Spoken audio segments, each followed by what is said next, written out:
Okay, we are live. We have a confirmation of live.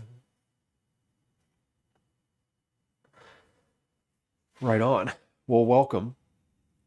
Welcome in. Friends who are joining us on YouTube, it's nice to have you. This is a live stream. If you're watching this and it's anytime after Tuesday, June 23rd at 1:33 p.m. Eastern Standard Time, that means you're not watching it live, which is okay. Enjoy the VOD. If you're watching on the video, chat is going to be down here on the horizontal, or right here, roughly, on the vertical stream. It would be amazing if you hit the like and subscribe button. Those help the channel immensely to gain visibility. But welcome in. My name's Lou. We're going to do some cooking today. This is a cooking live stream, generally speaking. We also get out in the world to do IRL stuff every once in a while. I make a lot of vegetable forward family meals. I do meal prep. We do meal planning. I do some baking from time to time. We make food for camping trips pretty often. And that is the vibe. We also get out and about in Philadelphia.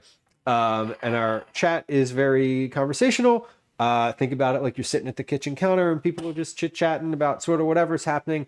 You can get me off track pretty easily if you're interested in doing that, so feel free to try. Anyway, today we're doing a couple different little kitchen projects. I have a chicken in the oven as well as some chicken thighs. The chicken is a whole chicken. We're roasting that, and I'm going to use that for dinner tonight. Dinner is going to be something I'm just kind of making up right now. Phyllo cups with mozzarella and pesto chicken and a little bit of minute rice. So I just have to make some minute rice for that. We're also going to be doing a prep for focaccia dough for dinner tomorrow night. I'm going to be making broth, like homemade stock or broth. I will call it stock. I will also call it broth. You call it whatever you want. I have 2 bags of scraps in the freezer, vegetable scraps in the freezer, plus a bag of chicken bones. So we're going to use that and make a broth with that, as well as the bones from the chicken that is currently roasting in the oven. It's been in there for about 30 minutes at this point.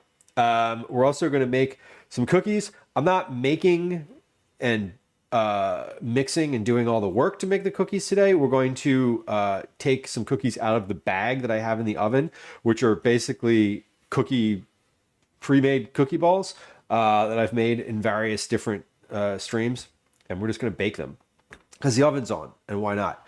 That is going to be the stream today. I'm also going to make the red sauce for the for the focaccia, because the red sauce is just like a raw red sauce, but it's better when you make it a day or two ahead of time. It's basically a pizza sauce.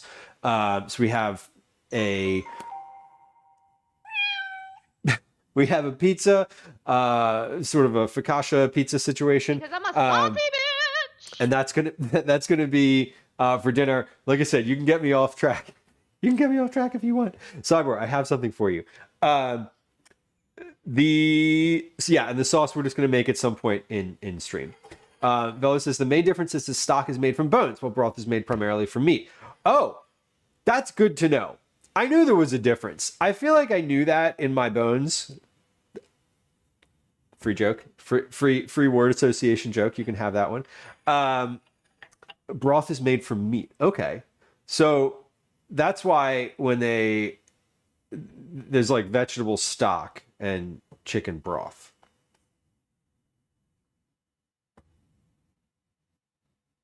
Doesn't really matter. I use them interchangeably. Right. I put both in there. The bones have some meat on them. Cyber, thank you for your tier 1 resub. 28 months. We appreciate that. Cyber, I have something for you. Do you watch what happens in chat? Are you ready? Are you ready for it? Here it goes. It's coming into chat right now.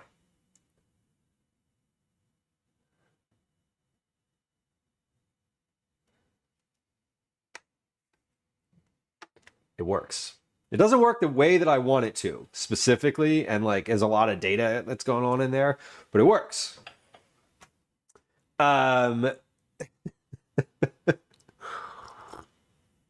You can also do command random clip or command recent clip.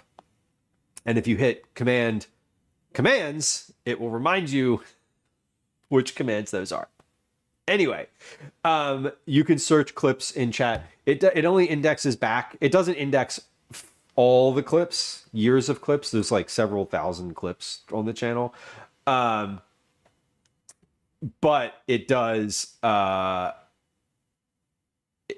you go. Yeah. All right. Look at that. Yeah, and those are more recent than the ones above it. Cool. It works. That's amazing. And you can use it for non-cat content too. Just reference. If you want like a dad joke, you can search dad joke and that will also return results. Okay, so for Phyllo dough, okay, try it now, is the Phyllo cups are, Phyllo dough in a muffin tin. So yeah, basically I'm going to take a couple layers of Phyllo dough, put them in a muffin tin and like fill them with stuff. That's the vibe. I like Phyllo cups as a vehicle for leftovers. As a like way to just kind of move leftovers back into the dinner rotation. They're also functionally, I have a bunch of Phyllo dough or a roll of Phyllo dough in the freezer that I have been staring at for a while, and I keep I keep submitting recipes for testing or not testing for like publication that use Phyllo dough, because I want to use this roll up, and finally I'm like, I'm just going to use it. I'm going to use it in a non-development situation. Coffee's finished. Let's get started. So for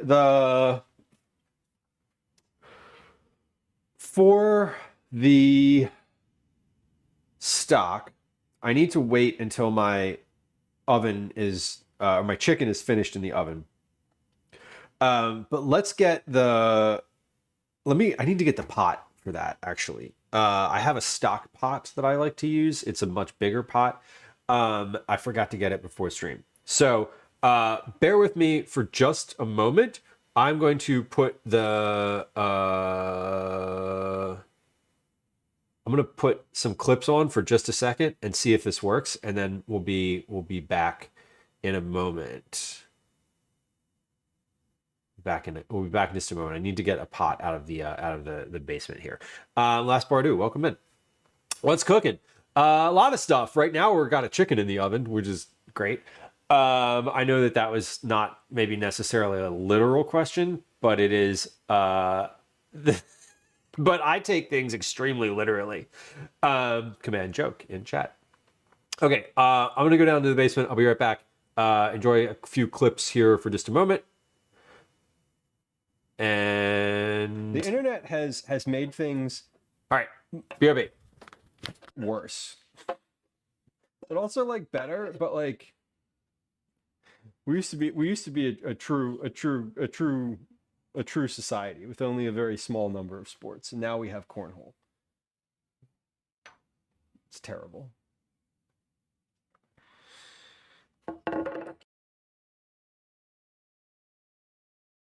Chop down any trees today. Oh, you know it. What was that? What was that?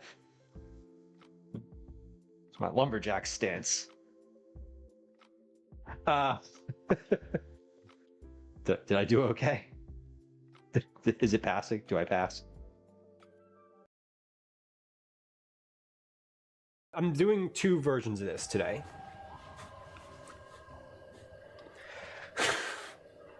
I'm doing two versions of this today.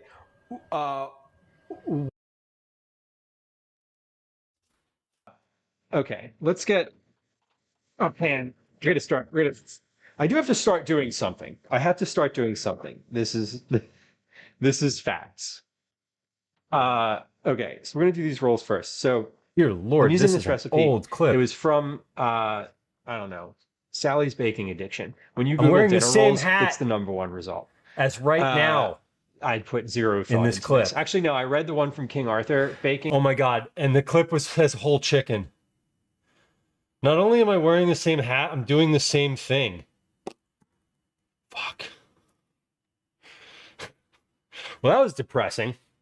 Sort of. Not really. I guess consistency is a good thing. Anyway, we got a big old stock pot. It's on the stove.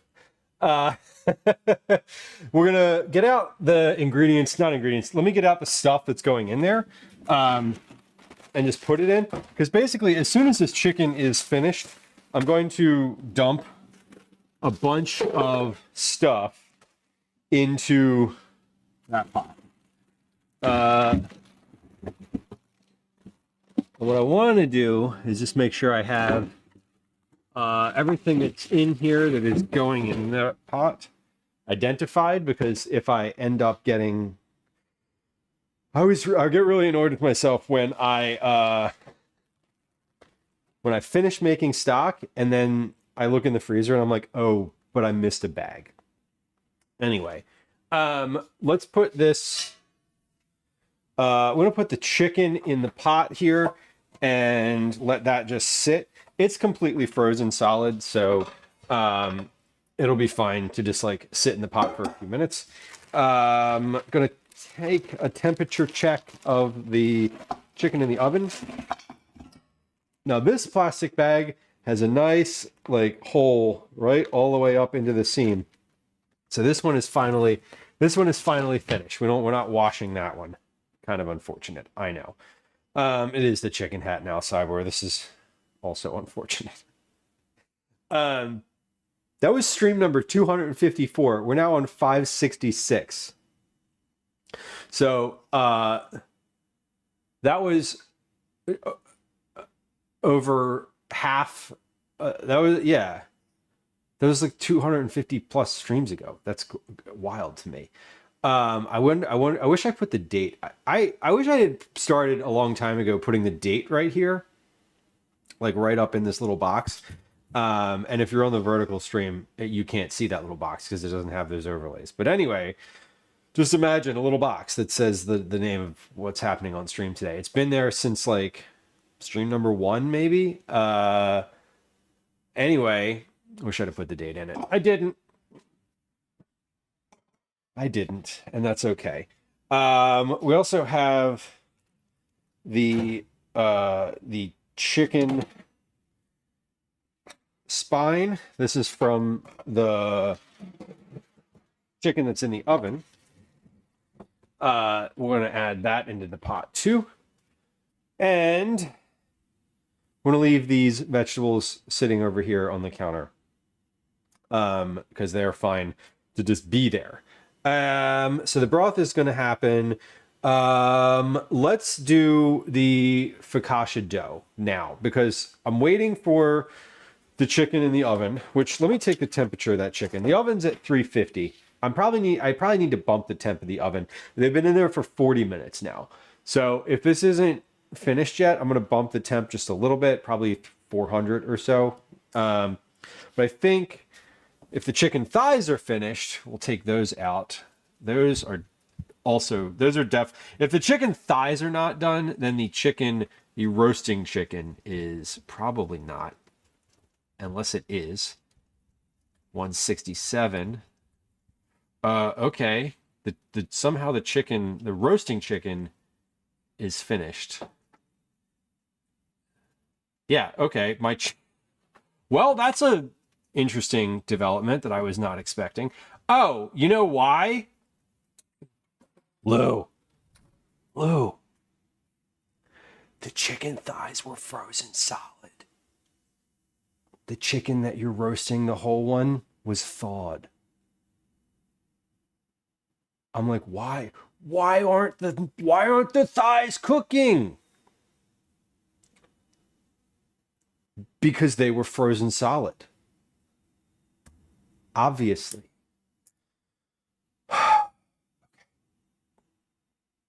We got this. Good. Well, the chicken, the big one, the one that I'm using for stream today is finished. So let's get that out. I'm going to put that on the counter. I'm going to do two things with it. I'm going to move that and just put it over on the counter behind me to cool down a little bit. I'm not going to put it over here because if I put it over on this side of the counter, the cats will jump up and get it. And there are cats lurking around. I think there's probably one on the chair. Yeah, there's one on the chair right here. I don't know which one. Which one is on the chair? I just saw a tail. Elsie's on the chair. Elsie's on the chair.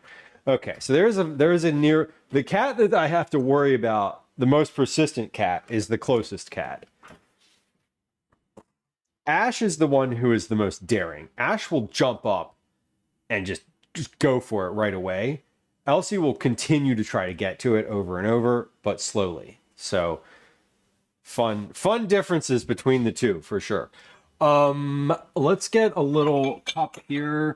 I want to pour any of this grease off of the tray. So my whole chicken is finished. My chicken thighs are coming along. We're gonna I'm gonna use this spider strainer for my broth, so I might as well use it right now.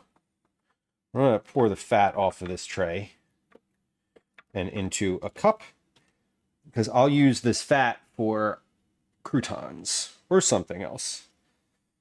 But basically, I want to take the fat off while it's still super liquidy. Because more of it comes off when I do it like that. All right, perfect. So we'll just put that strainer right there. This and go over on the counter, and then I'm gonna leave this chicken on the counter here behind me to cool down to room temperature, or at least down to the point where I can take the bones out of it while I get this focaccia dough together. So the focaccia dough is a recipe that I've used a bunch, and it's I have it printed out. Mur, welcome in. Hello. Happy Tuesday. Happy pre-hump day. Nice to have you. Brooks, hello. Welcome. Friends who just joined us, followers are anonymous, so if you're a lurker and if you're a lurker and you're leaving, please feel free to hit the follow button. And there's no alerts or sounds. Welcome in. Sophia, thank you for the shout out. Today was a co-working day. We love a co-working day. I saw you cooking, I think it was over the weekend. Maybe it was Friday. I've been lurking more on Twitch, which is really satisfying. I've just been on the computer more recently. That's kind of what happens in the summer. Somehow I'm like more online during the summer when Calvin's like at camp. Anyway, you don't need to know that. You don't care. Welcome in, friends who joined us from the Murbreaks co-working and studying extravaganza today. It's nice to have you. My name's Lou. This is a food and drink stream. We do mostly cooking here. I am a home cook and recipe developer. I'm a parent, live in Philadelphia. My pronouns are he, they, and I'm happy that y'all joined us. We do a lot of cooking, mostly vegetable forward family meals. We do some recipe development, baking, meal prep.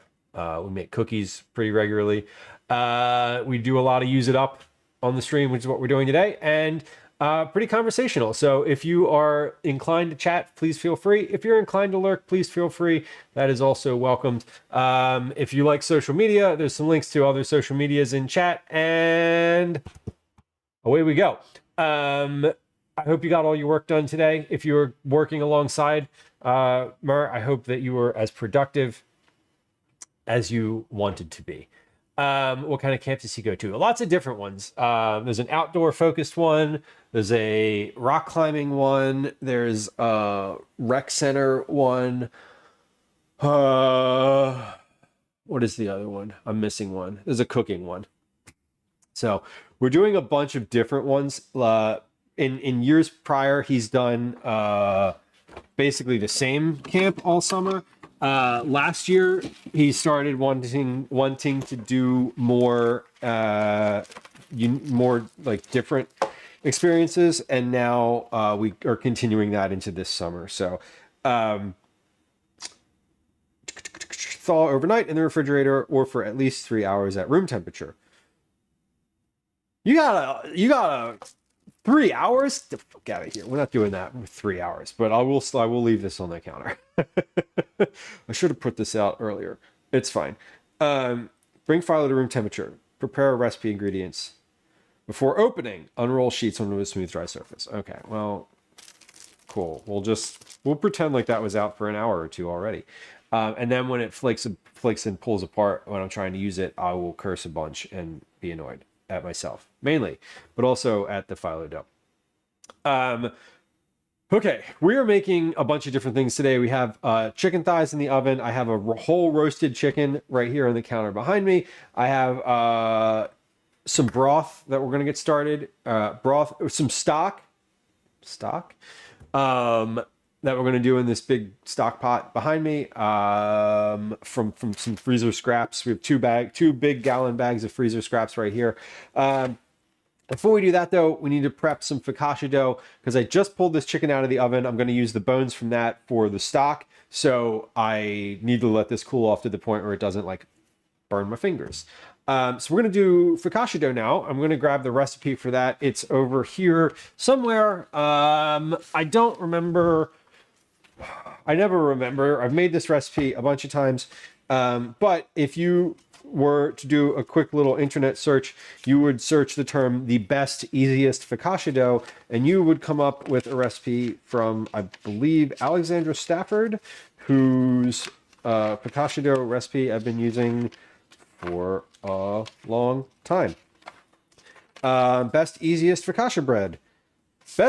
The best, easiest focaccia bread recipe by Alexandra Stafford. This is the one. We've used this on stream. Anytime I've ever made focaccia on stream, it has been from this recipe. So if this looks familiar to you, that's why. Total time, 18 hours. Cool. Well, we're not eating this today, so that's good. Plan ahead. Yup. While you certainly could make this more quickly, this turns out especially well if you mix the dough the day before. The second rise takes 2 to 4 hours.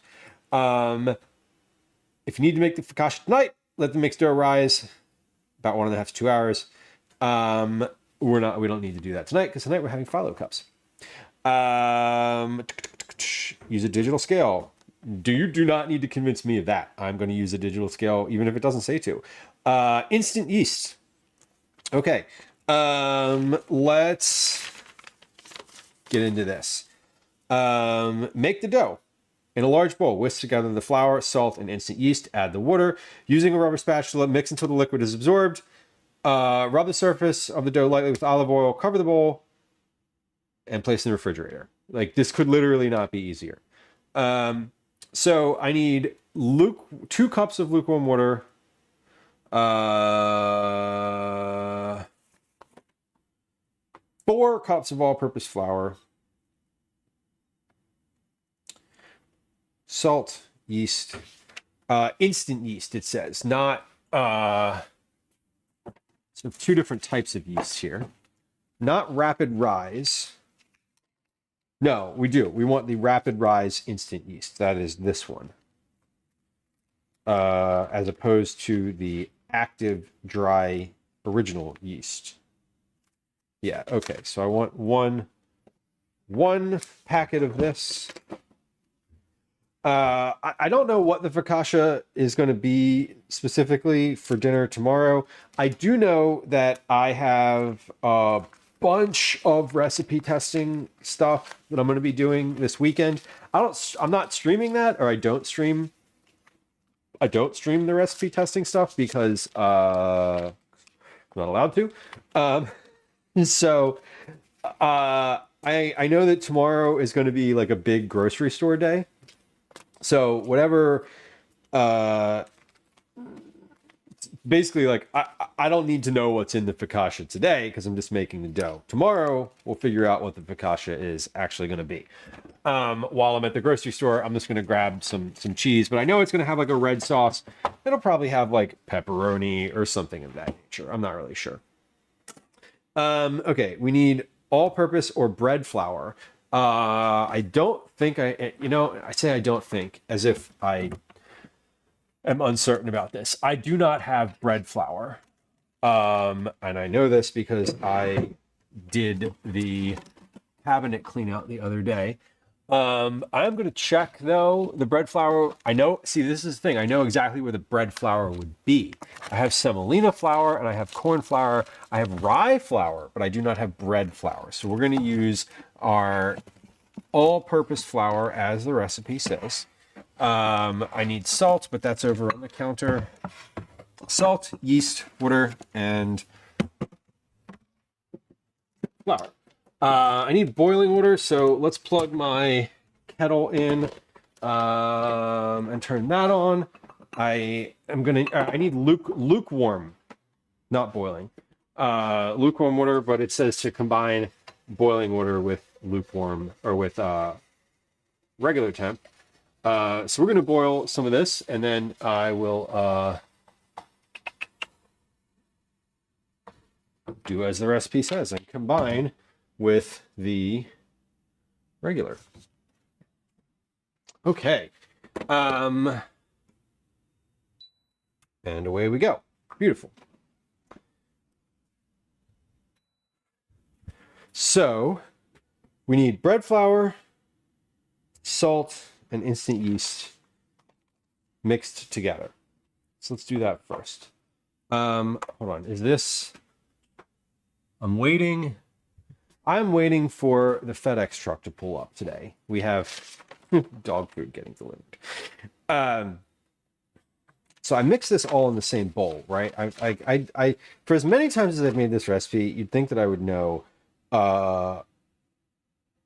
more specifically. Okay, yeah, it's all in a large bowl. Cool.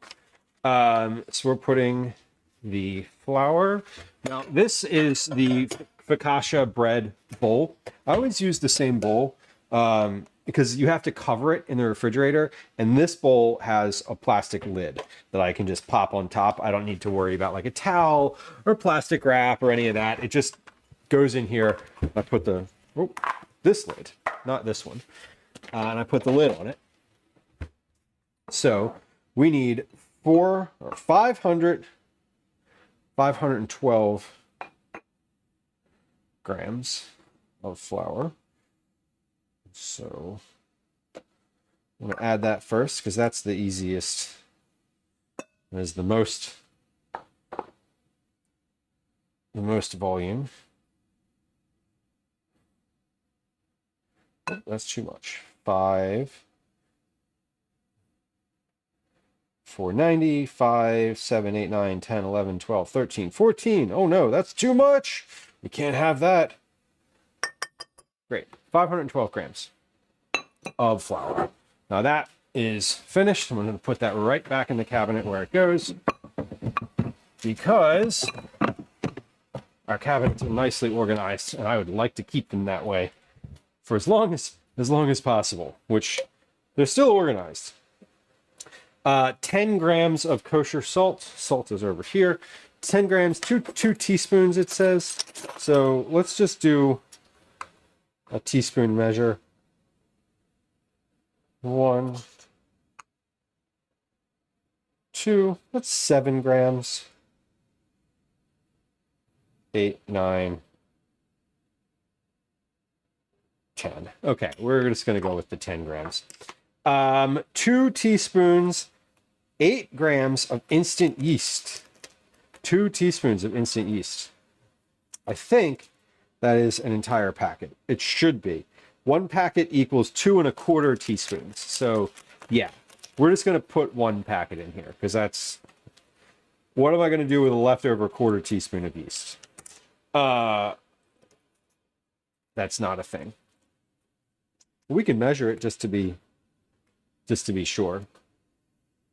That could be fun. Probably not. It's not really fun. Fun is not really maybe the right term. Hold on. Am I supposed to do... No, yeah, you put the yeast all in. You can use active dry yeast in here, it says. But you have to sprinkle it on the water first and let that sit for a while, which I really don't want to do. So that came out to be a little less than 2 teaspoons, but that's probably okay. I think this recipe is designed for 1 packet, just like in general. I am going to split this packet open and just make sure that like all of the little yeasty bits that are in here get scraped out, because I don't want to leave any of them behind. There. Okay. Yeast is all good. Now we need to have 2 cups of water. We're going to do a half a cup of boiling water with a cup and a half of cold. So let's get my cup and a half of cold water out and ready to go here. Cup, there's 1. There's a cup and a half. All right. Perfect. Cup and a half. So once that water boils in the kettle, we'll add a half a cup to this. Then we're going to mix it, and then I'll put it in put a lid on it, and then it'll be in the fridge. That's it. Super easy. The actual like working time for this focaccia is really, really low. Okay. Hey, there's the FedEx truck. Beautiful. In just a... There it is. And they knocked. In just a moment here, I need to take a pause and feed the dog because we just got the dog food just got delivered. So I didn't have any dog food this morning. So once I'm finished this, we're going to pause for just a moment, and I will do that briefly. Because that's important. It's important for her. She likes to eat, generally speaking. Don't we all? Okay, half a cup of boiling water. There we go. Is this lukewarm? It's pretty lukewarm. You know what? That is a little cold. I need the water coming out of my refrigerator is very cold. So I'm going to take some out of the tap, actually. I know, the water didn't feel lukewarm. It felt... There we go. Okay. It felt cold still. Okay, cool. Let's mix this in, and then we will put this in the fridge and be ready to move on.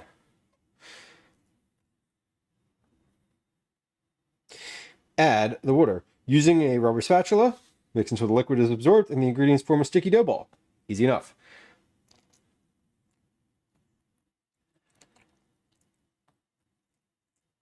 So we're going to mix this in. I'm kind of mixing as I pour to get it all nice and even.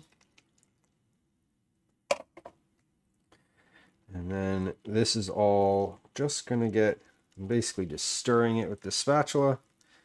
And we will, whoop. Ash is here. We have a cat on the counter. You can't see him. He's right on the other side of this little flower thing here.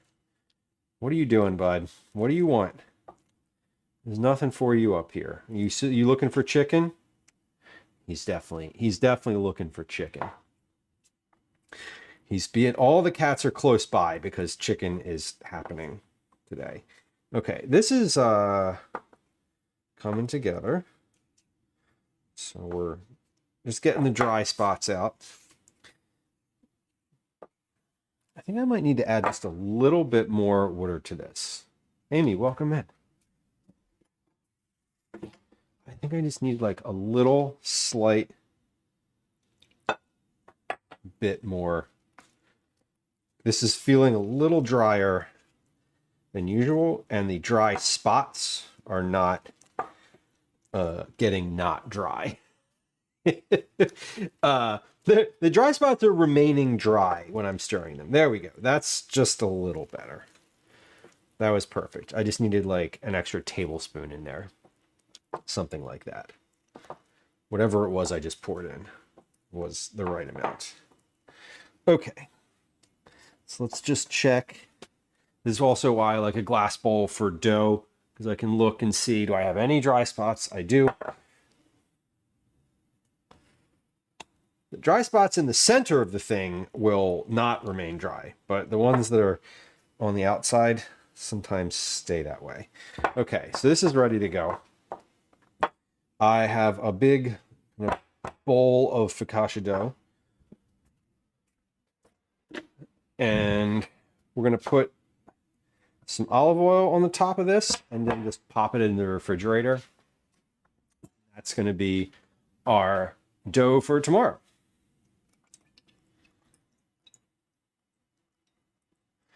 So a lot of olive oil. The goal in covering this, you're supposed to use plastic wrap or a damp paper towel or a damp kitchen towel.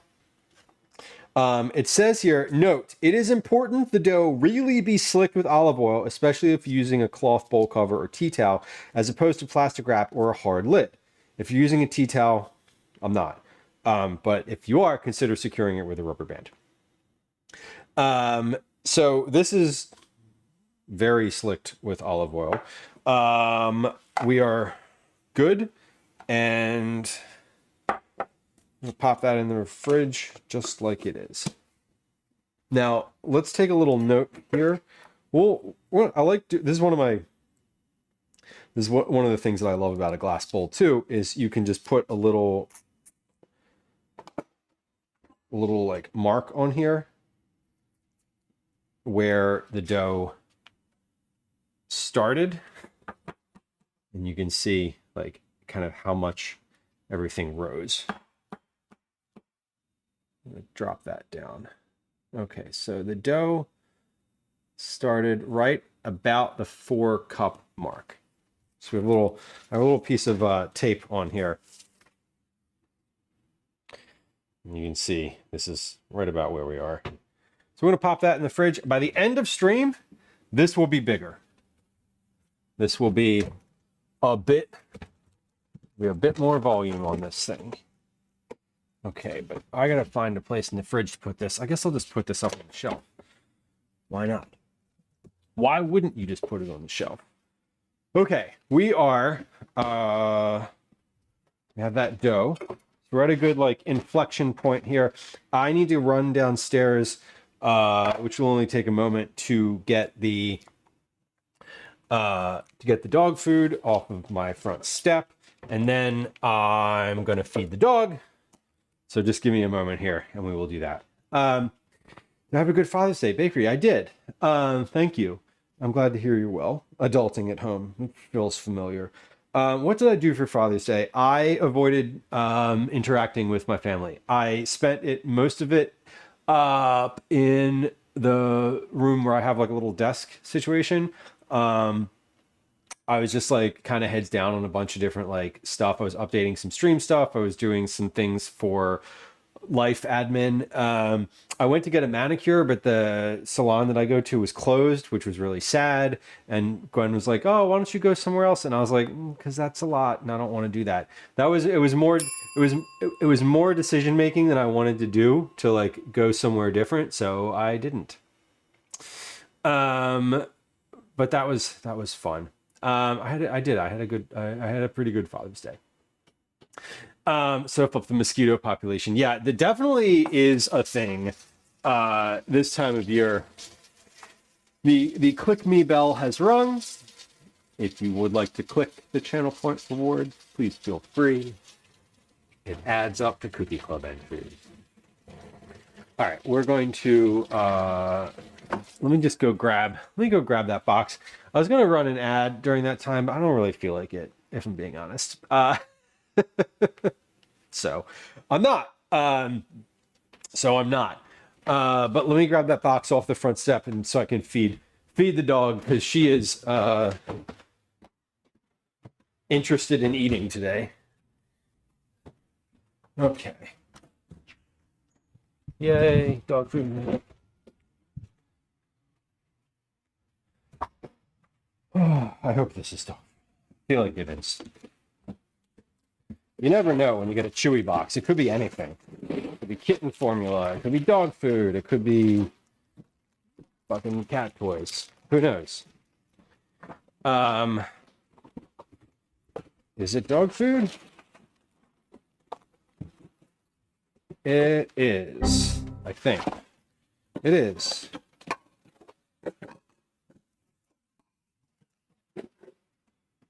Okay.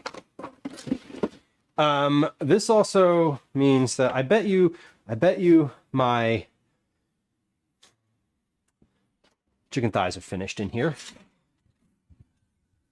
Just going out on a limb and guessing. Let's because these are also for the dog. So let me take the temp here. Just to make sure. Yep, they're done. You know what's great about chicken thighs? You can just leave them in the oven until you can leave them in the oven until you're ready to take them out, and they will still be fine. Okay, I'm gonna take a piece of one of these and like shred this up also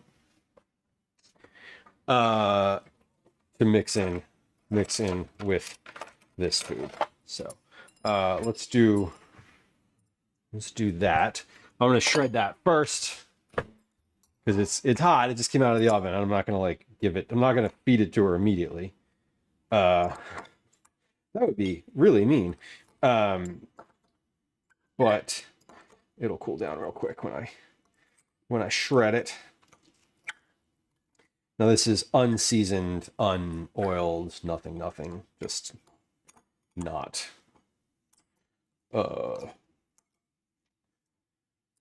Just plain. Okay.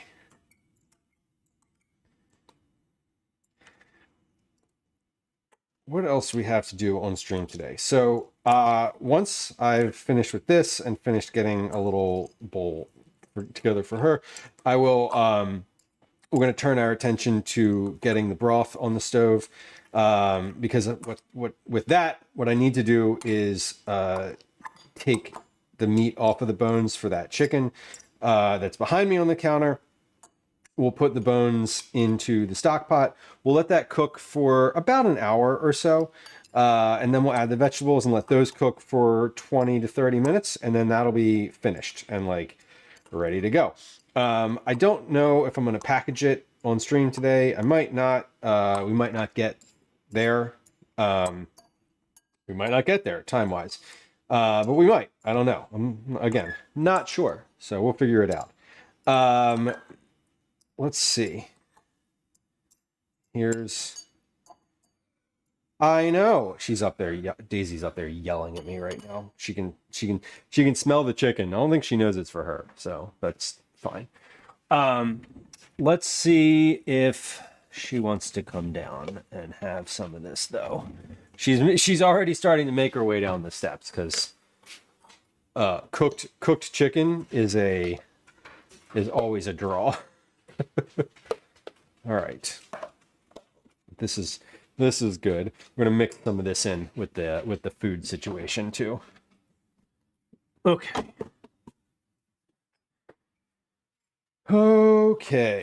We put this in the sink. Now this is also a little bit of chicken fat, so I can put this in the same cup from my roasted chicken. Beautiful. And then that will be I'll be going in the fridge here momentarily. Okay, is this still hot? No, it's not even hot. It's barely hot to the touch anymore. It's barely warm to the touch. Okay. Let me get, where did her bowl go? I've got her bowl. There it is. Sorry, I'm talking to myself. I'm narrating the things that are happening out loud because that's also sort of, that's what I do when I'm not streaming too, which is always fun. I don't talk to myself as much when I'm not streaming, but I definitely talk to myself. Okay. Do y'all want to see Daisy's here? I'm going to give her a piece of chicken. Would you like to see her have a piece of chicken, plain chicken? Elsie is also here and is not going to get any plain chicken. No, she is not. I know. I hear you. We hear you. Come here.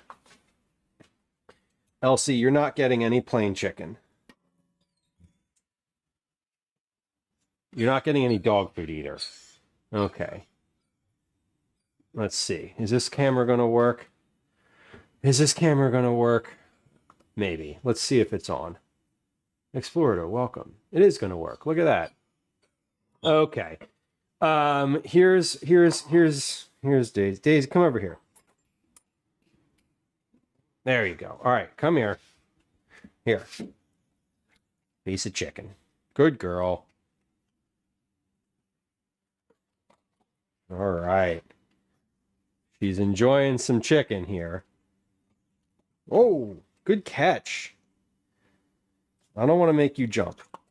Jeez, look at those eyes. Look at those eyes. I know. Lady Lyra, hello. Okay.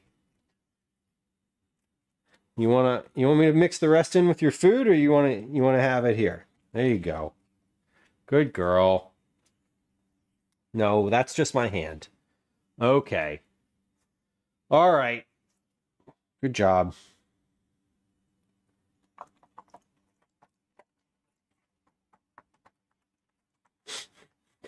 She's giving me the eyes. There you go. Okay. We'll put your food down.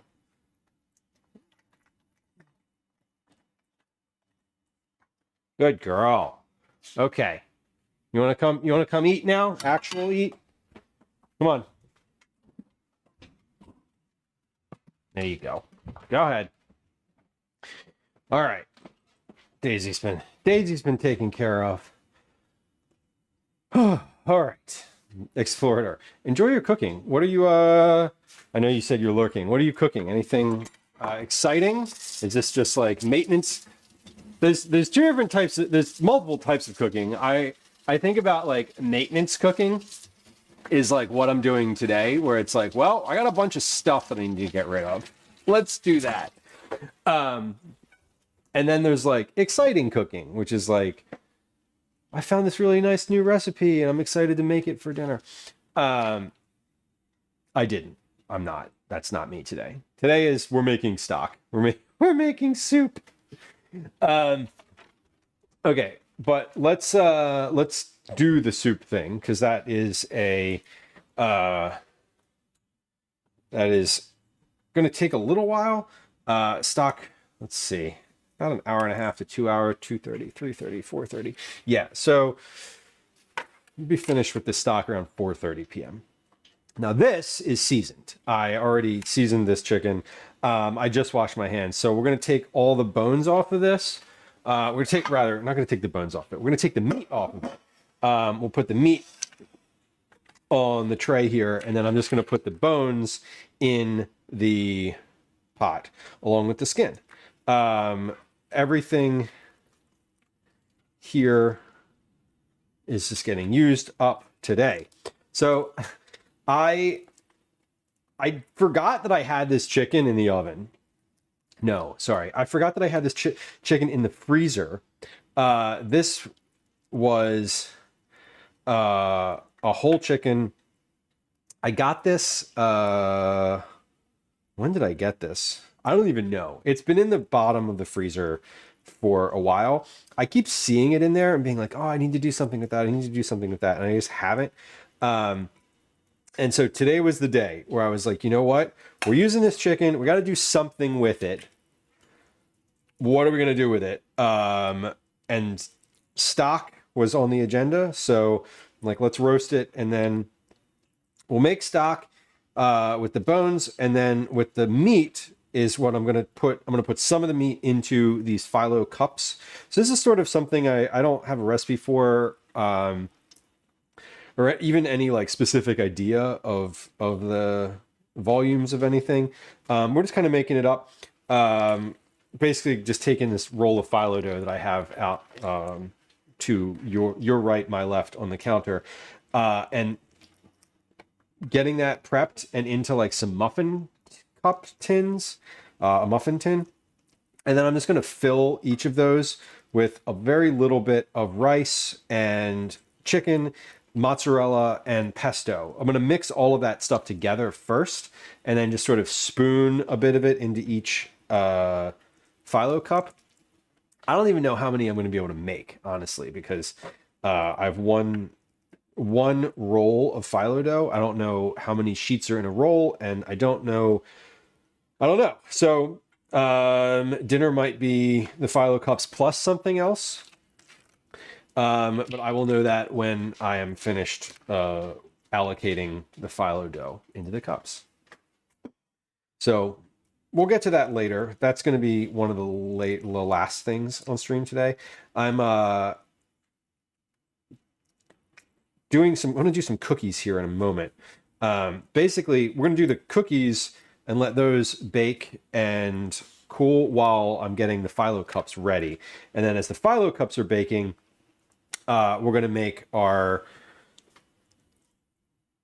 sauce for the focaccia bread for later, tomorrow. I don't know if the focaccia, I think the focaccia is going to be for tomorrow, but I don't know what the fillings are, but I do know it's going to have a red sauce on it.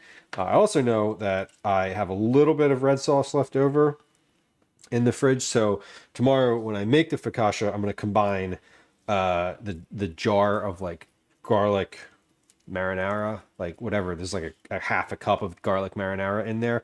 We'll put that into the sauce that I'm making today. So a little bit of a combo scenario. Right now, though, we're just taking apart a whole chicken. I don't need these pieces to be in any kind of like good shape. I just kind of am going to shred it anyway.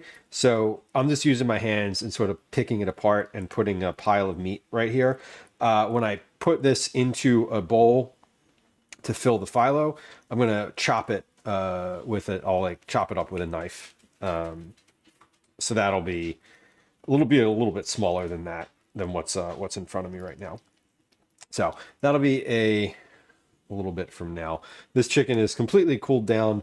I'm just taking all the bones and putting them in my stock pot. And then as soon as I'm done with that, we're going to fill the stock pot with a little bit of water and then just get that on the stove to come up to a boil. We'll drop that to a simmer and we'll let that cook while everything else is going on.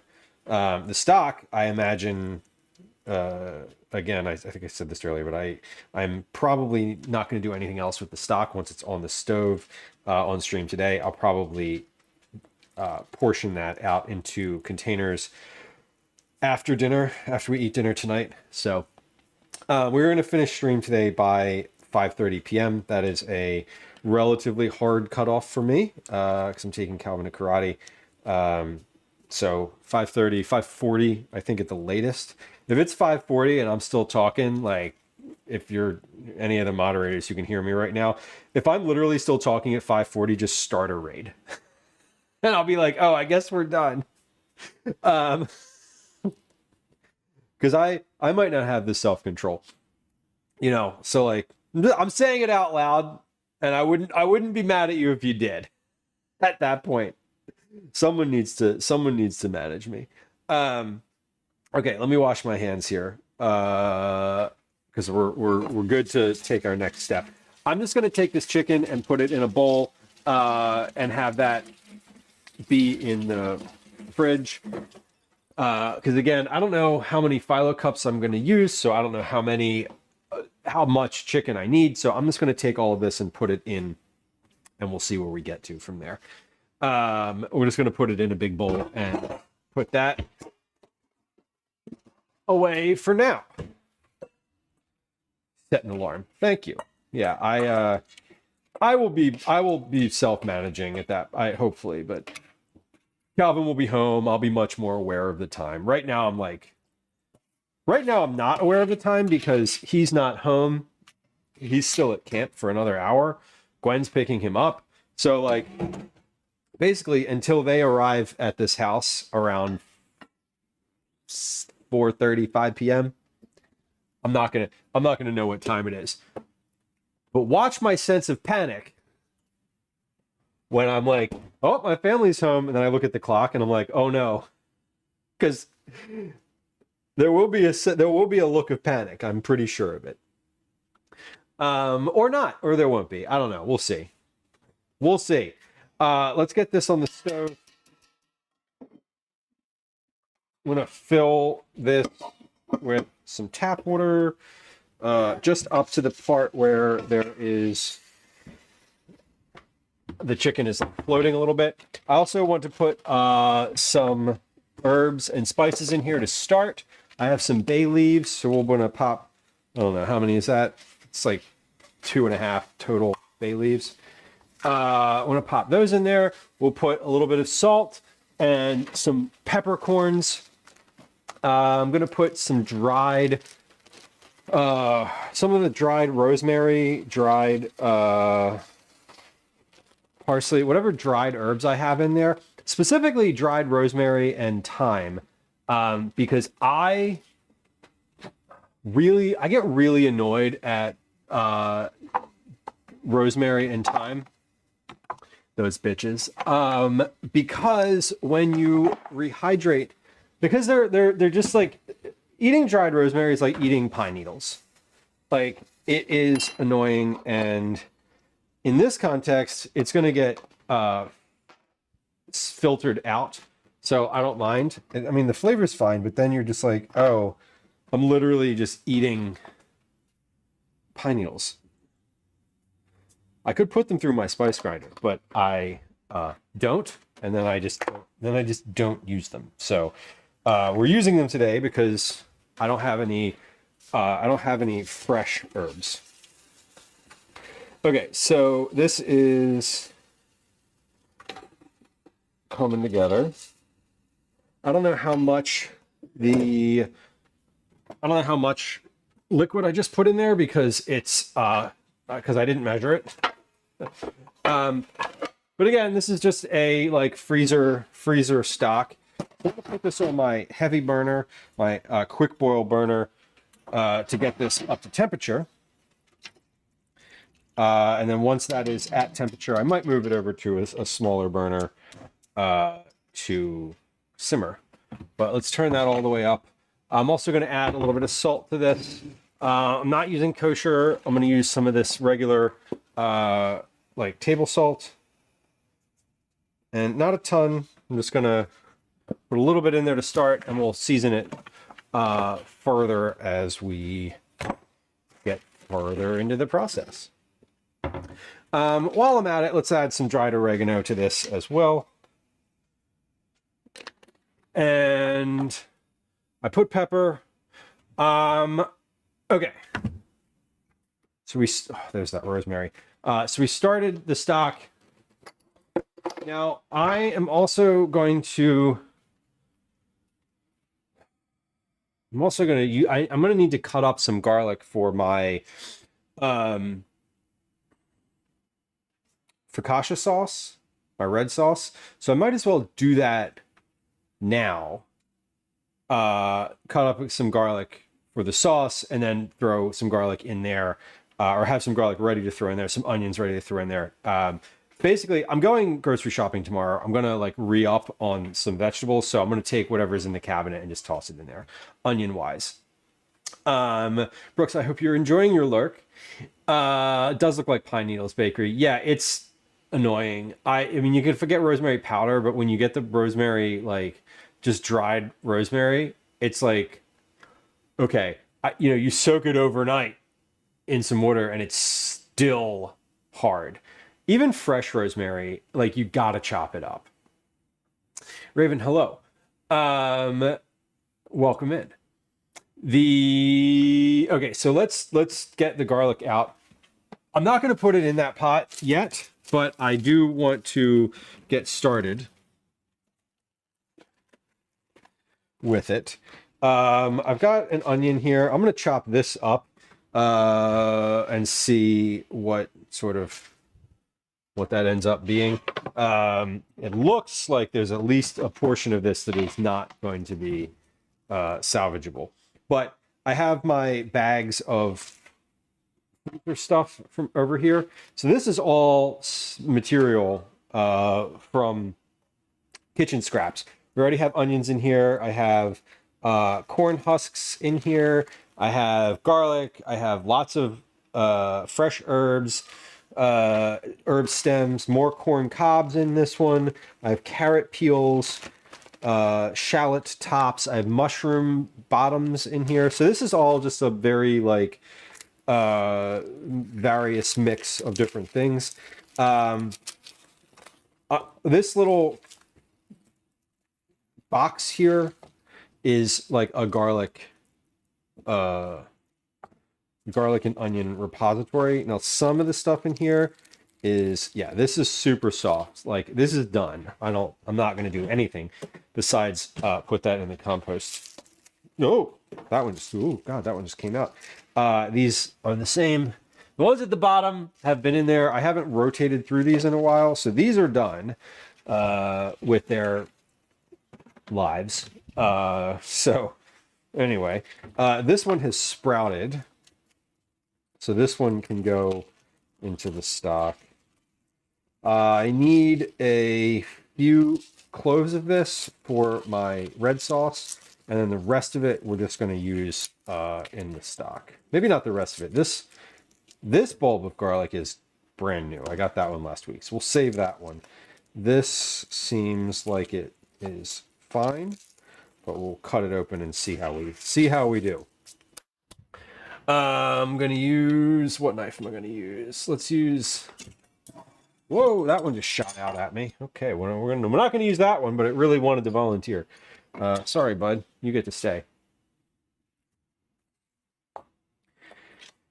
A 32-inch wide snickerdoodle cookie. Smart to make it in that? I don't know. I don't know if smart's the right word. I think it might be difficult to make it in that. It might be difficult to manage in there after the fact. Certainly, it seems like it might be a lot of dough, but I think it sounds great. Depends how many people you're feeding it to.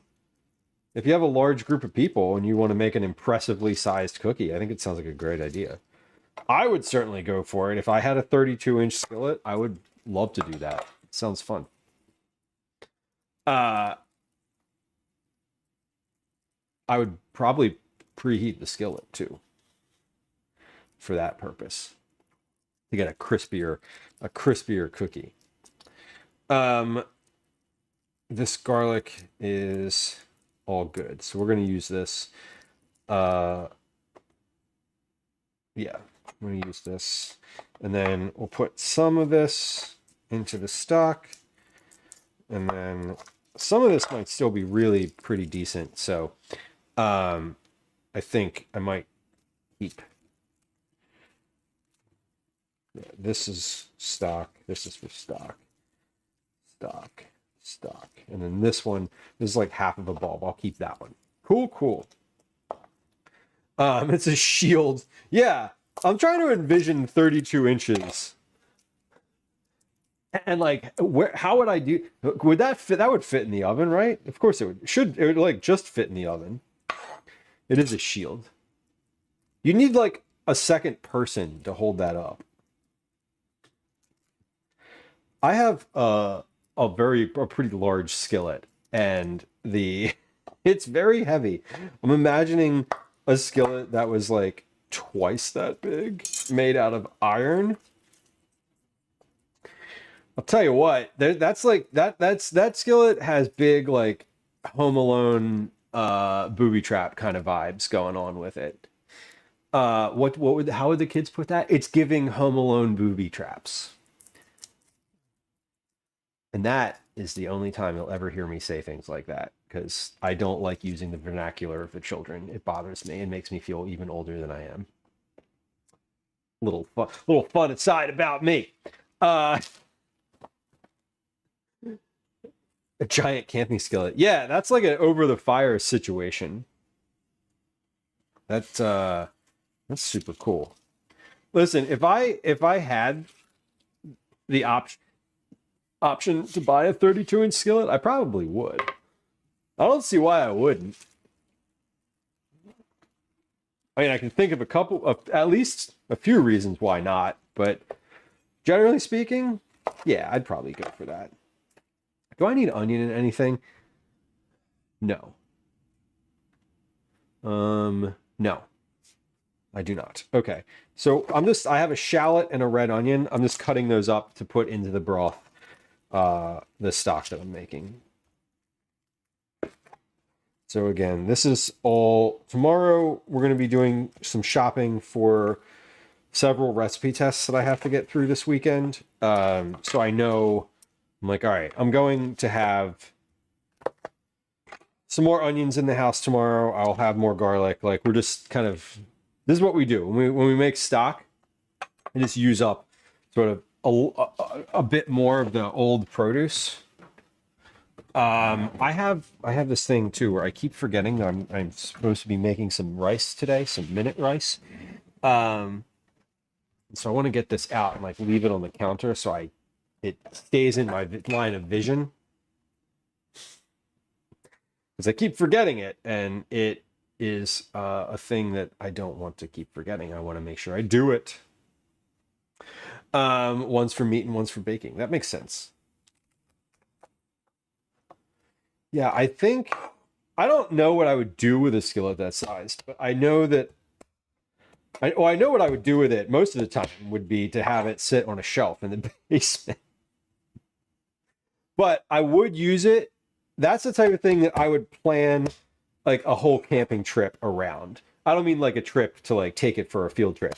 I mean like if I was going with a big group, right? Like the last time I went camping, we went with 19 people. And I would take it on a trip like that and be like, all right, I'm making food that works in this skillet. Like that's what's happening on this trip. And then I would just cook everything over the fire. Imagine having to like flip something in that skillet. I don't think that would be possible. It would be good for like jambalaya or paella or something like that. Well, it's good luck with the tomato plants. It's always really anxiety inducing when you have to like repot things.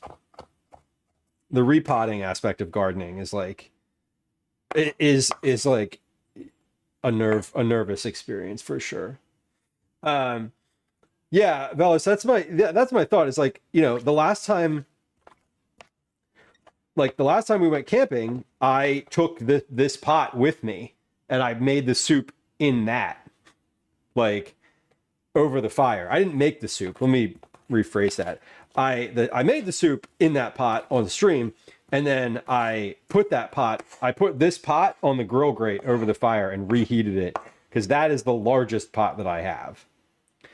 And if I had a cast iron pan that was that large, I would plan to use it, you know?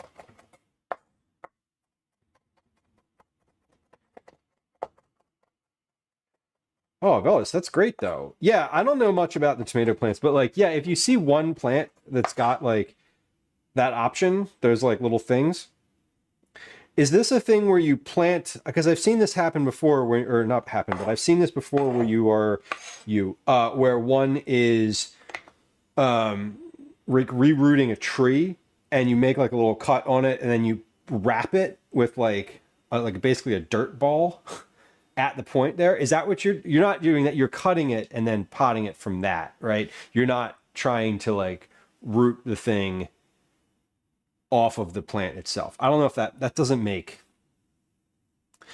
if you know what I'm talking about when I'm saying cloning trees, like that's not what you're doing with the tomato plant. That's not what I my understanding. Would you like for me to find one for sale? No, I think I'm good. I feel like that's Raven. That's the type of thing that I would stumble across when I was camping somewhere in some like thrift store. Like that's a thing that I. Speaking of that, yeah, that's a thing that I would find at like a store in somewhere in like way out in the world. Baker, you tried Churkin Florentine for the first time. Beautiful. What was the occasion? Just like trying it? Did you make it or did you get it out somewhere?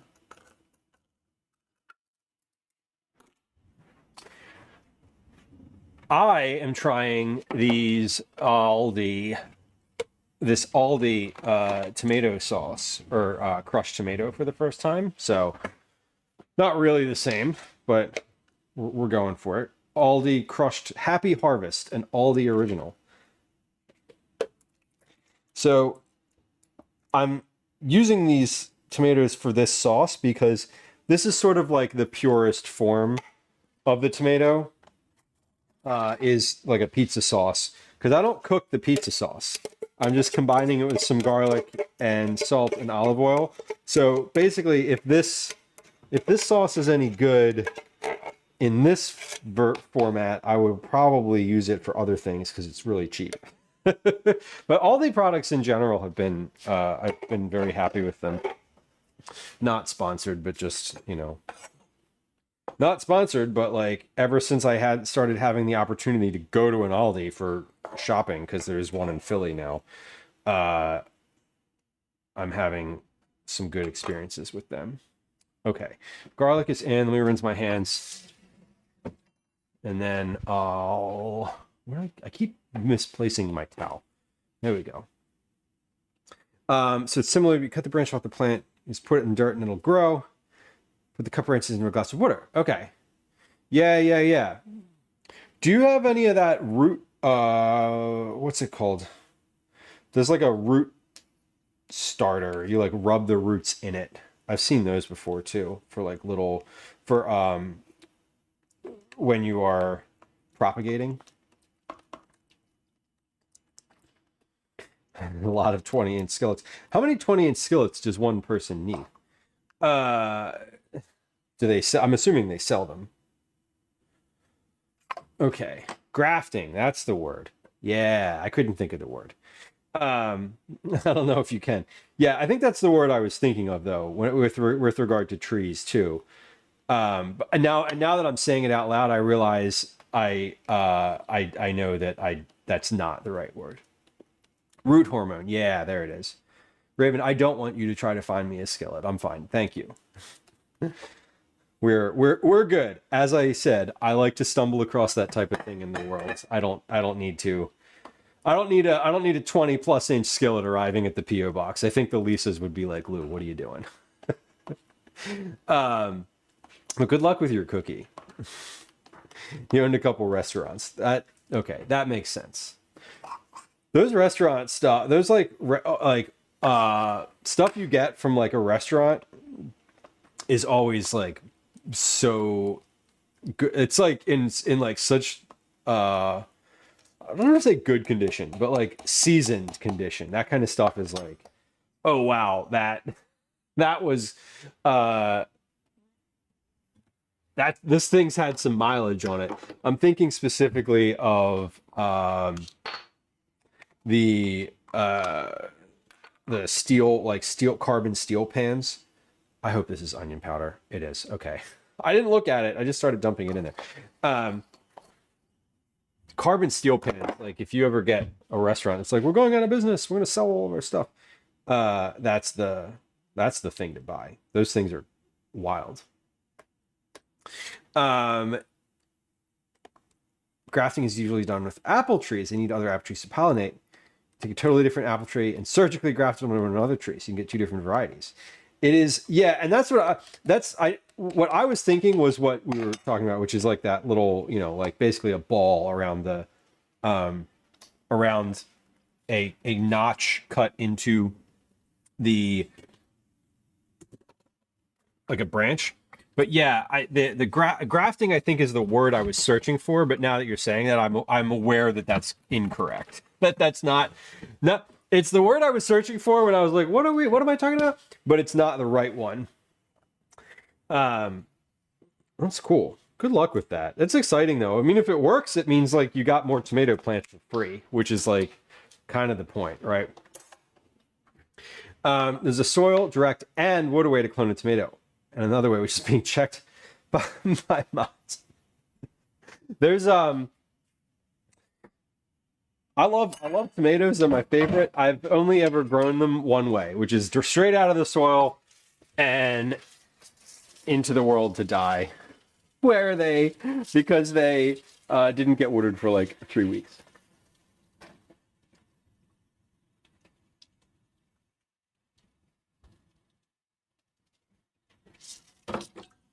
Raven, that's a lot of cast iron pans. Dan, welcome in. Hello. Sea Films, welcome in. Hello. There's a not so nice word in there. I mean, if it's about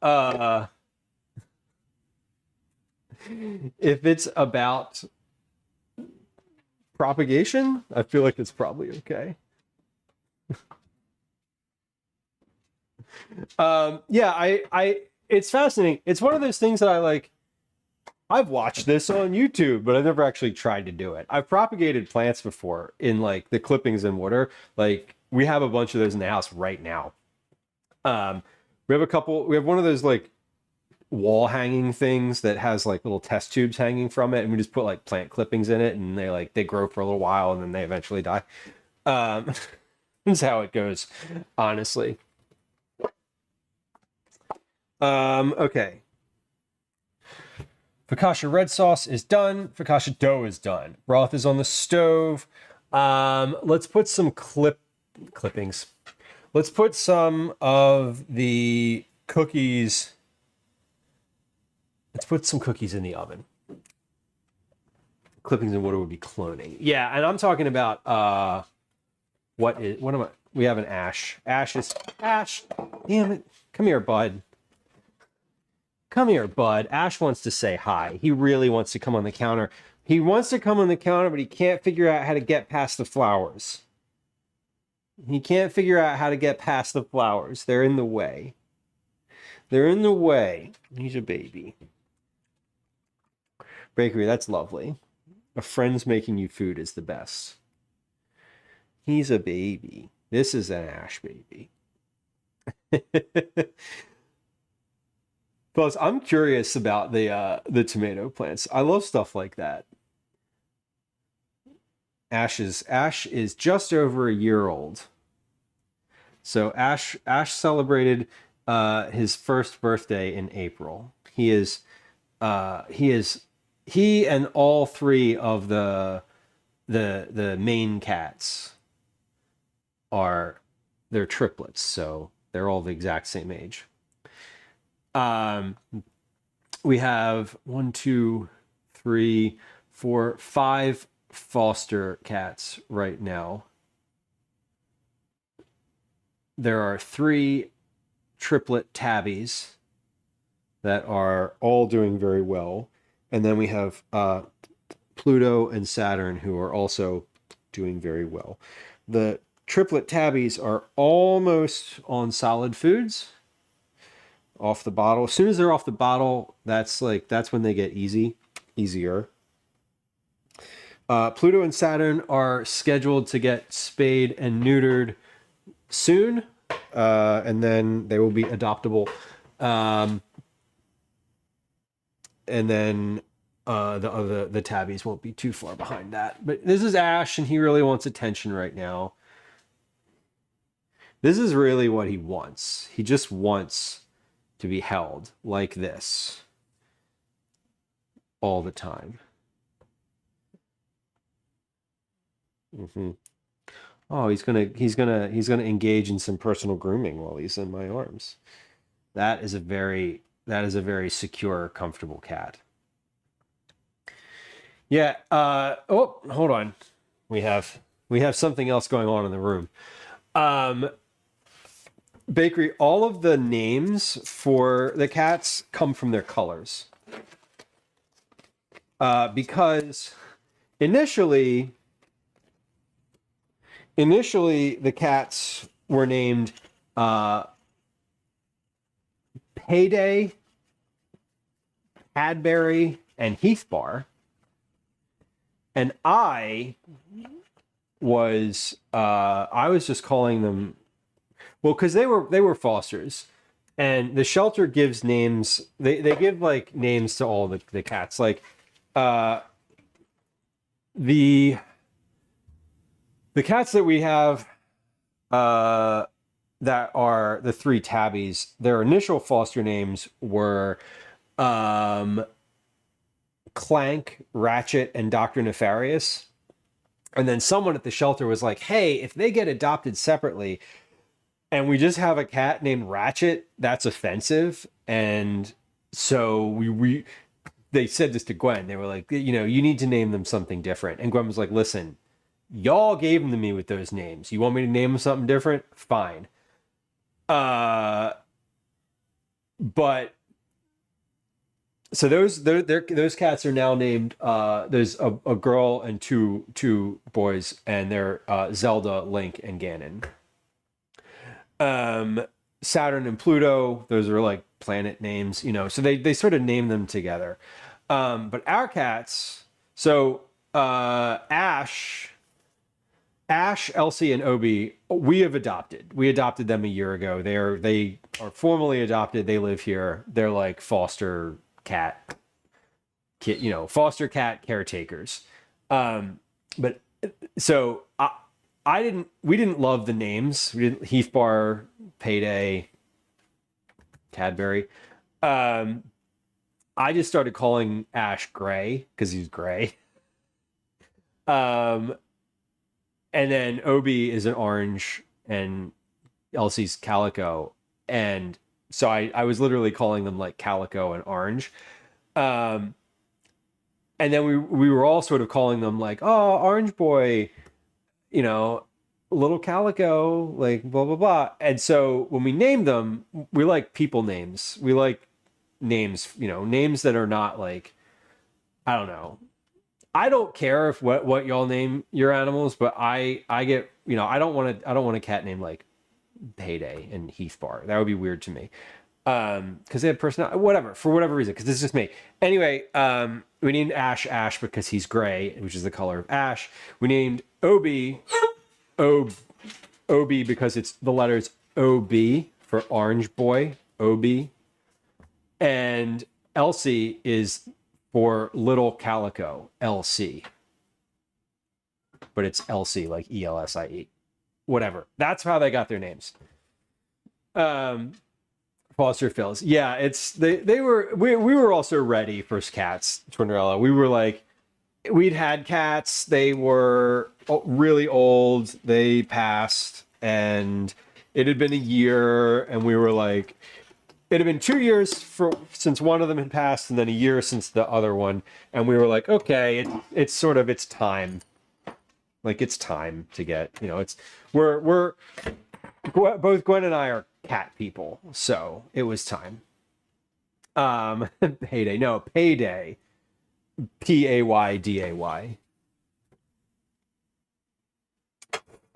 Like the candy bar, Heathbar, Payday, and then Cadbury.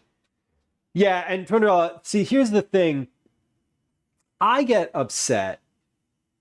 Jasper's such a cute name.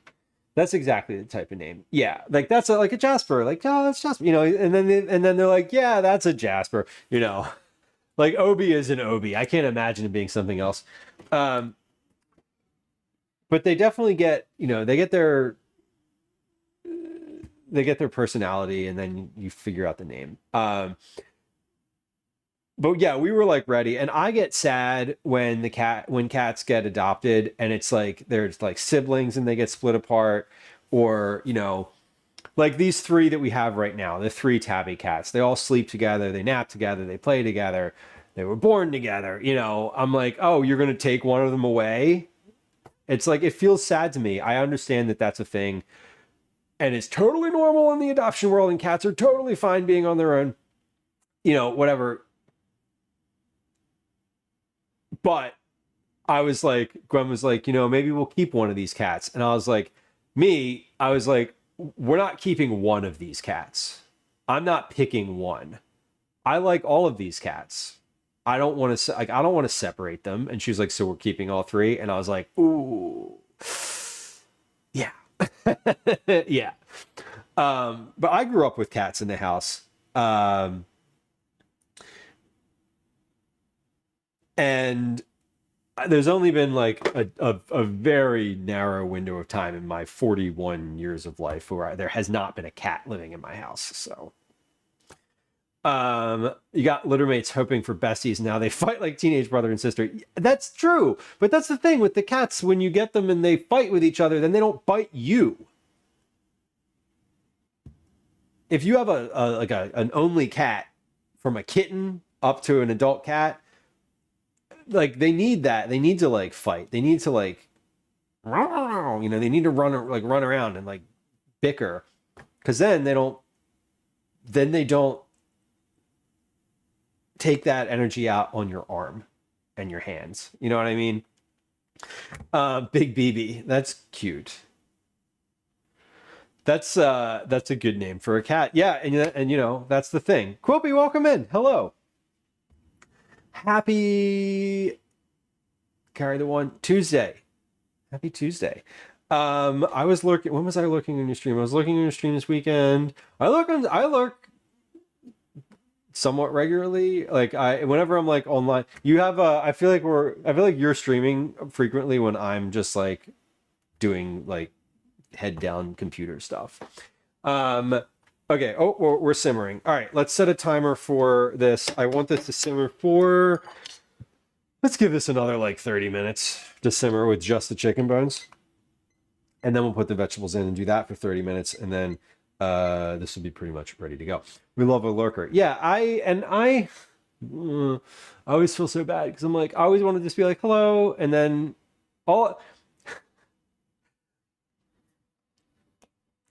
I don't know. I'm a weirdo. Sorry. I get anxious about like saying hi and then having to like, and then I'm like, oh, but what happened? Because what happens afterward? It's happened like, it's like my nightmare when I say hi and then someone says hi back and then I'm like, okay, cool, and then I'm like half listening and then they're like 15 minutes later they're like talking to me and I'm like, oh shit. I missed all of that. And that's the thing. I'll get dragged into a convo. I'm like that person where Calvin will be somewhere in real life and Calvin will be like, your dad, you're talking. Like we were supposed to leave. Like we need to leave. Like I'm done here. It'll be the end of karate and I'll be like chit-chatting with another parent. And I'll be like, oh yeah, they're like 5 topics. We're like 5 topics deep. And he's like, shut up. Stop talking. And we'll come home and he'll be like, Gwen will be like, oh, what, did you guys stop somewhere in the way? And he'll be like, Dad had to talk to somebody. Anyway, that's what happens to me. So I like a listen. I'm a listener. Can't stop talking. I see, but I love that. Like those are my people. The people who are like, oh, it's good to see you, blah, blah, blah. Like I have made really close connections with people at the other parents at the playground who I've talked to once. And you just like you're like, oh, you're like me. You share like you're able to articulate your feelings and things and are able to like talk and like have a conversation and report. It happens, Red Bed, it's a funny name for a cat. It is, yeah, and I like people like that. I get frustrated when you're talking to somebody and they don't ask any questions. This is specific to like new people.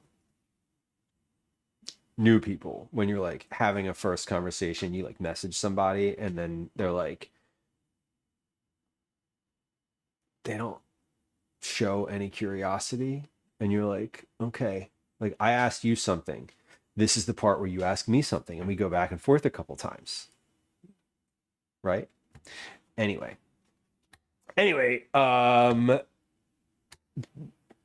dating sucks and Tinder is a nightmare, and that's all I'll say about that. We're gonna make some broth, but first we're gonna take a look at this. We're gonna take a look at this. What even is this? Phyllo dough. Phyllo dough. You're off the apps. Yeah, it's. Yeah.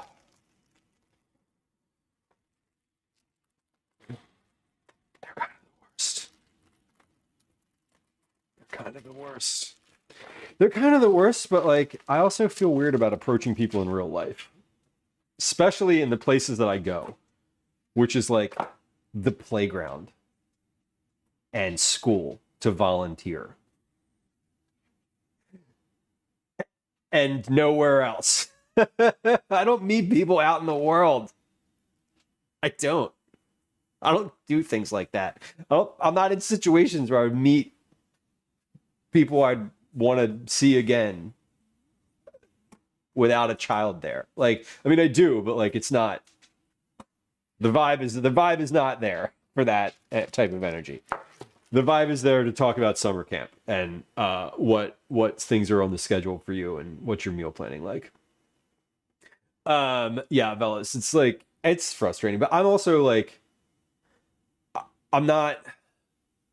There's no like escalator expectation in those scenarios. There's no like, oh, we're gonna, this is the next step in this thing, and like when you're younger and you're like, I'm gonna meet somebody, and then we're gonna move in, and then we're gonna get a cat, and then we're gonna and then we're gonna get married, and then we're gonna have kids or whatever. Like that's when I say like escalator, like there isn't that. It's just like a flat like, oh, I'm trying to like meet new people, and you're boring. Next. Oh, you don't ask any questions and can't hold a conversation. Next. Oh, you have one of these thousands of weird markers in your profile that are giant waving red flags. Next. Yeah. That's how it is. Yeah, match the vibes, right? Oh my god. There's so many hard no's. So many hard no's. I don't mind leading a conversation, but I don't want to be the only one who's exhibiting curiosity. I don't even want to have all of this back and forth, but you need to. It's like part of the equation. And so it's like, listen, if we got to do it this way, you got to match energy for at least an initial couple back and forths here, so that we can establish that there is, some sort of rapport, and then I don't need to we don't need to text all the time. This is also not a thing. So it's a very dangerous game of like if you chat too much, and then your expectations are off, and it's like, oh shit, now I'm in trouble.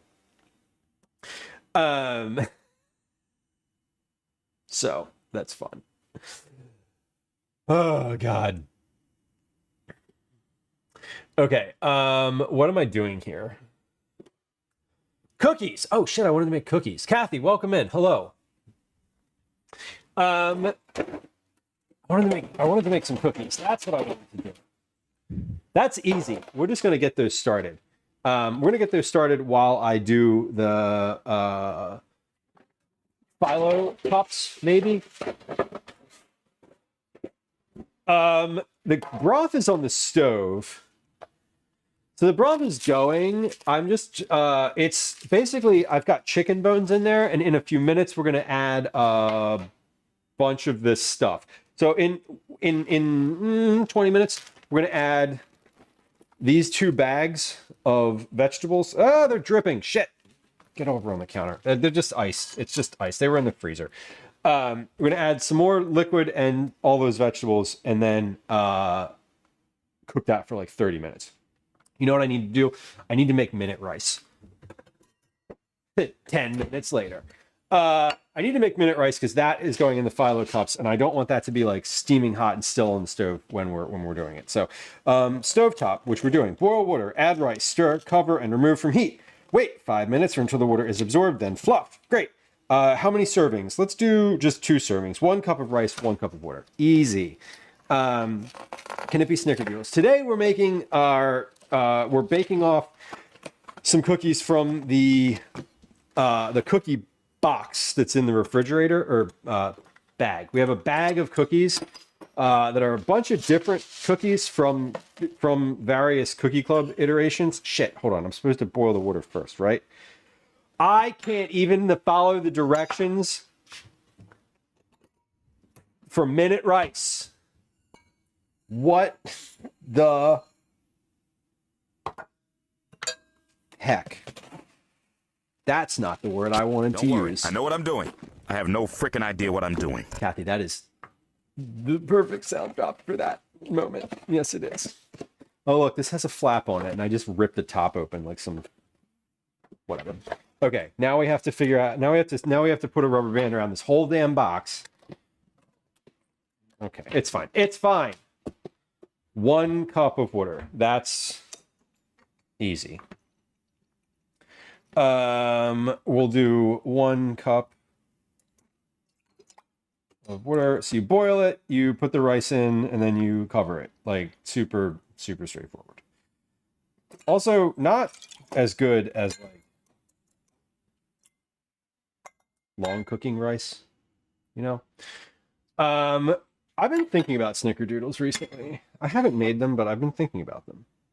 I kept thinking about them for Cookie Club, but I just haven't I've made snickerdoodles for Cookie Club before.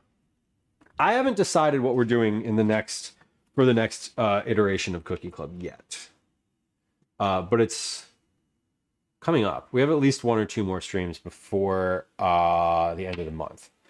Okay, so we're adding the rice, stirring, cover, waiting for 5 minutes. Okay, so just gotta get the lid out. Is this the lid? No. Where's the lid? The lid's the small one. Where the hell is a small lid? Am I missing something here? Okay, but like, where's the lid to this pot? Am I about to lose my sanity entirely? Where's the lid to this pot? Did I get it out already? I made you some content. I made you some minute rice, maybe. Ann, welcome in. Hello. Is this it? No. That's not it. That's not it. None of these are it.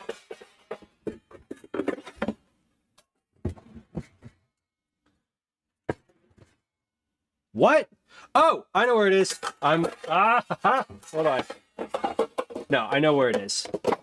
I know definitively. This is just okay. I forget. See, now here's the thing. I don't use. Now this cabinet won't close. I'm gonna rip this thing off.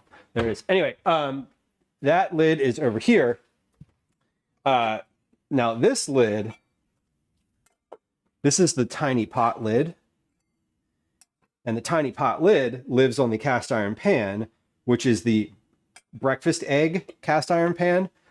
So when you're like, you make a fried egg and you want it to cook quicker on the top, you put the lid on it. But I just leave the lid on the pot on the stove because it gets used like every day. Anyway, found it. I would have known that if my cast iron pans were on the stove, which they're not currently. All right, so minute rice is going away. While we're waiting for this cup of water to boil, let's get my cookies out of the freezer here. So this is what we have. Y'all, if you don't have a bag of cookies in your freezer to just pull off and bake a few every once in a while, I really want to encourage you to do that. Make a batch of cookies, don't bake them, put them in a bag in the freezer. You don't need to worry about how long they're supposed to cook for. You don't need to worry about even really what they are. After that, just put them in a bag in the freezer. When you want cookies, preheat your oven. Take your bag of freezer cookies out, put as many as you want on a tray, and put it in the oven. Set the timer for like 15 minutes. If they're not done at 15 minutes, check them again. This is my bag of cookies, and in this bag are lots of different cookies. These are all different versions of Cookie Club cookies that we've made at some point. These are several different types. These are the black sesame chocolate cookies. These are the, what are these? These are the sriracha cookies. Sriracha cookies? Gochujang. No, sriracha. I forget. Anyway, these are like, they have they're like the heat to them. The other things, we've got some other ones in here. Let's get at least 2 of these. So all of these are from previous cookie clubs. But again, I don't know exactly which ones are which. So we're just kind of guessing here. I'm going to do 3 of each of these on this tray. So we'll do 6 on this tray, and then we have some others. Let's get a little further down in here. We have some different types. I just want some cookies today, honestly, and I don't have any in the house, and I don't really feel like baking any new ones. And this is why this cookie bag exists, like for this purpose. Because I'm like, I want some cookies today. And I wish I could take credit for this idea. I cannot take any credit for, like, you should have a cookie bag in your house. My friend Megan, whose links you will find in the chat, is who I initially remember hearing this from. She's a very good home cook, recipe developer, food writer. Kathy, hold on. If you put command cookie M in chat, give that a shot.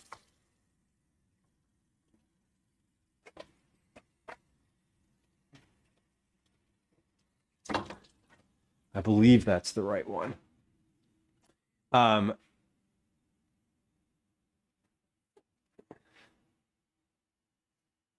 It might be case sensitive. If that doesn't work, that might be a me. That might be a me thing. Okay, water is boiling. Minute rice is in. And lid is on. 5-minute timer is a go. Okay, let me, hold on. Let me see. That should have worked. That should play, that should have played the thing that you wanted to have happen. So let's see.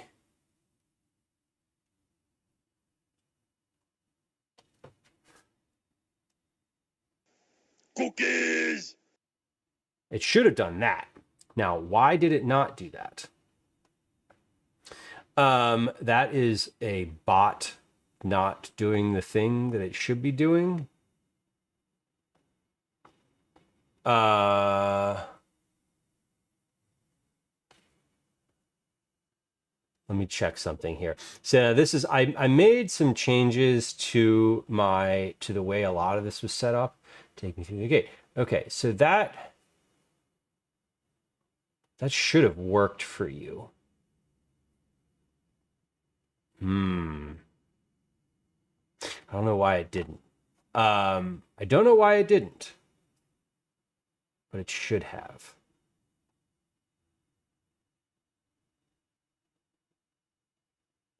Let's see. I want to turn something on here.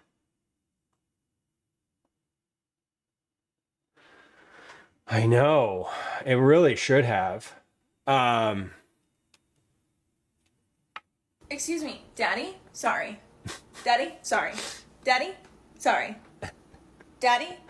Sorry. Daddy? Sorry. God. Daddy? Okay. Daddy? Sorry. I'm sorry. Daddy, bye. Interesting. Yeah, Dan, it didn't work for you either. Uh-oh. Uh-oh. That means that I may have set it up incorrectly. Let's take a look.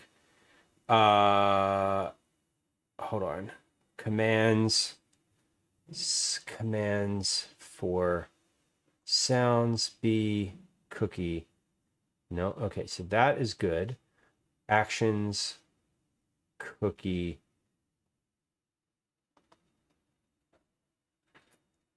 Cookie.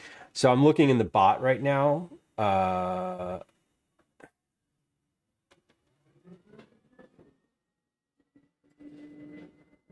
Try C Monster. CMONSTER.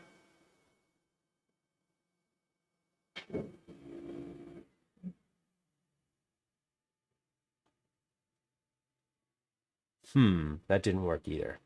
But that means that I can, let me look at this chat history.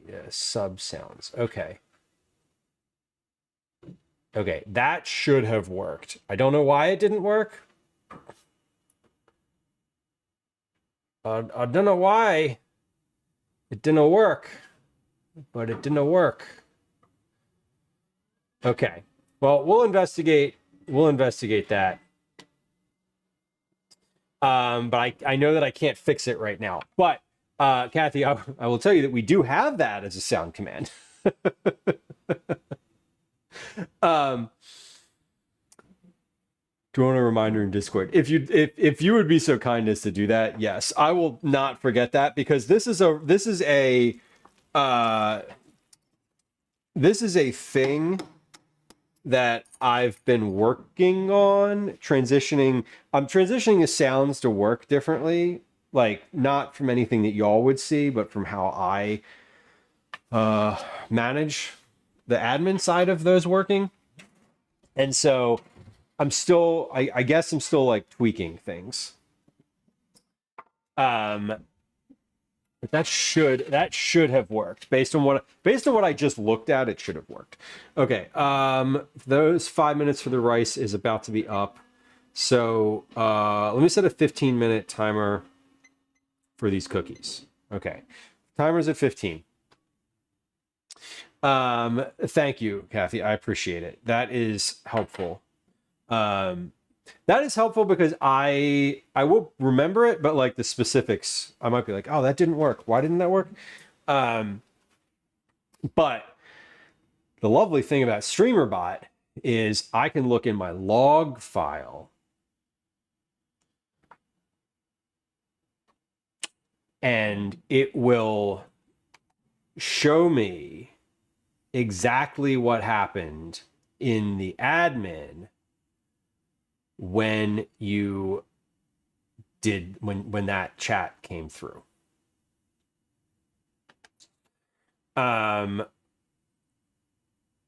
Let's see. And it should have worked, because it should have worked. That's all. I guess that's what I'll say about that. Can I export this?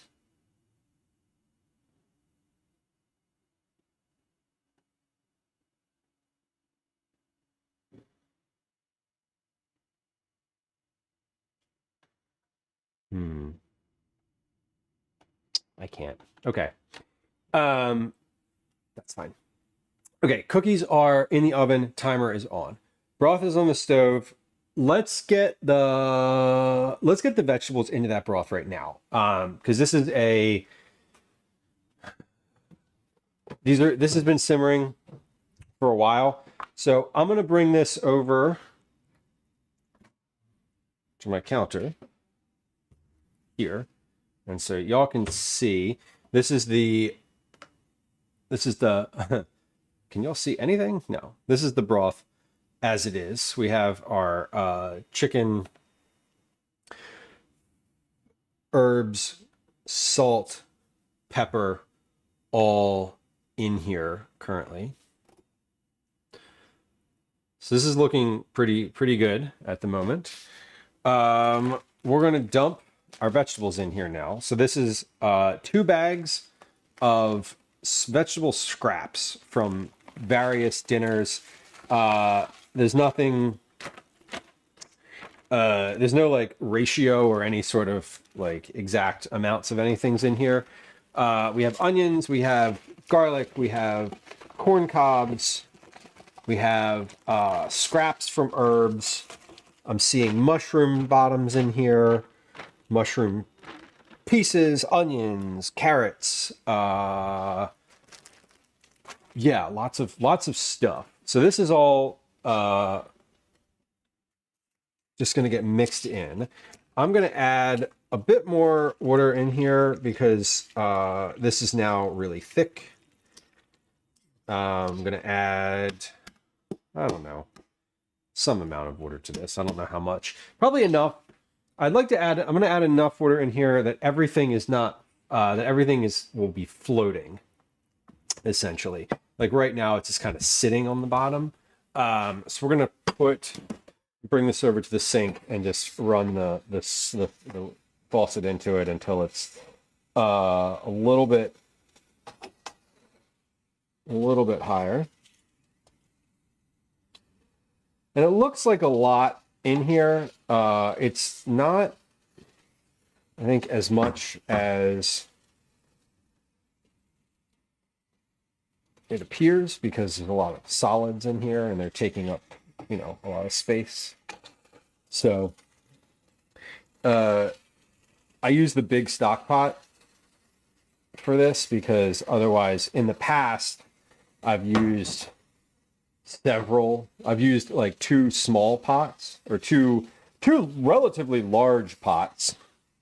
But I've used sort of 2 and split everything. And that's what made me go purchase this stock pot when I did a few years back. Because it's like, you know, I'm making all this stock and I'm making it regularly enough that it is worth getting a pot specifically for that purpose. Trinella says I need to try Sinigang. Basically any veggies into it. Well, I like that. That is certainly a good selling point for any sort of dish for me. Like, oh, you can just add vegetables to it. Great. I do kind of love that. Okay. I'm glad to hear that your fervor for the Sinigang has not waned. That's fun. It's fun that it's still you're still like experimenting with it. Okay, that minute rice is most certainly finished. Gonna fluff that, and then we'll add that to a bowl. We'll add the rice to a bowl, and then we'll add eventually we're gonna add chicken and little mozzarella pearls to that, as well as some pesto. But this is good. We're just gonna fluff this. Very not exciting minute rice. I didn't put any seasoning in the water when I made this. I should have salted this a little bit. I didn't. I'm gonna do that now, and that's fine. So this is ready. Let's just set this off to the side. We're making phyllo dough, so I'm going to melt a little bit of butter in this container here to spread on the phyllo between layers. That's sort of the thing that one does. And we have some salted butter, which is my preference. So I'm going to take and melt this. I'm going to melt another half half a stick of this here. And if I need more, that'll be fine. We'll make more. But we're gonna gather stuff for this phyllo. I'm gonna take the phyllo out of the package now and make sure that I know sort of how much is there. I need to get my muffin tin. Let me get my muffin tin ready. So here's my chicken, rice, phyllo. I know this is going to be at least one. I mean, I say at least one. I'm going to grease one muffin tin just to start. And then from there, we'll see. From there, we'll see how much is actually going to be required once I start filling it with phyllo. But let me wash my hands here again.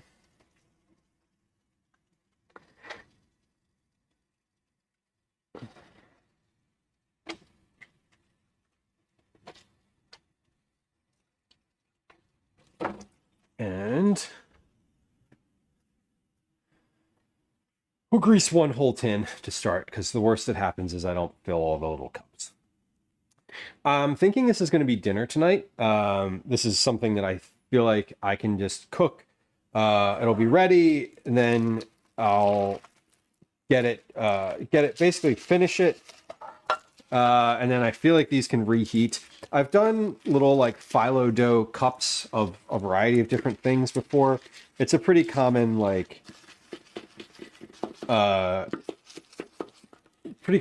use it up situation here. Splurge, welcome in. The phyllo, if you remember to get it out, it makes it easy to use in a pinch. It's a little bit more temperamental than puff pastry. But I mean, you can basically do the same thing with puff pastry. So it's not, they're both basically the same thing. I like doing that too, where you just put pastry in a muffin cup. Now, this is not pastry, this is phyllo dough. So, okay, 5-minute timer is, what was that timer for? That was a 30-minute timer. But that was for my stock, so I don't need to worry about that anymore. Everything's in the stock pot. So I turned it all the way up again because I added a bunch of frozen vegetable pieces to it and a bunch of new water. So once this is simmering, but once this hits like just about a boil, I'll turn it back down and let it simmer for a little bit. I'm probably going to put the lid on this too. Once it hits that point. But right now I'm just going to leave it open. So it's going very well, I think. This is a sort of a use it up stream today. I didn't know what stream would be today until like an hour. I did that thing where I was like, I'm not going to go to the grocery store. Like, we're going to do some cooking today, but I don't really know what we're cooking. And when I don't know what to make for a meal, dinner, whatever, I open my refrigerator and start like tidying it. Because as I'm doing that, I see stuff that's in there and I'm like, oh, like I have these vegetables in here. That would be great for this thing. Specifically today, I saw that I had a whole chicken in the freezer. I don't remember when it was from, but I was like, I'm going to toss that in a big pot of water. We're going to thaw that. We'll make it on stream. And then what else can I do with it? And then I'm starting to look around and I'm like, oh, I have one roll of phyllo dough in here. Let's use that. What do I do with it? Well, we make some minute rice. We put it in a muffin tin and we add the chicken. And then I'm like, well, what else goes in there? Look around.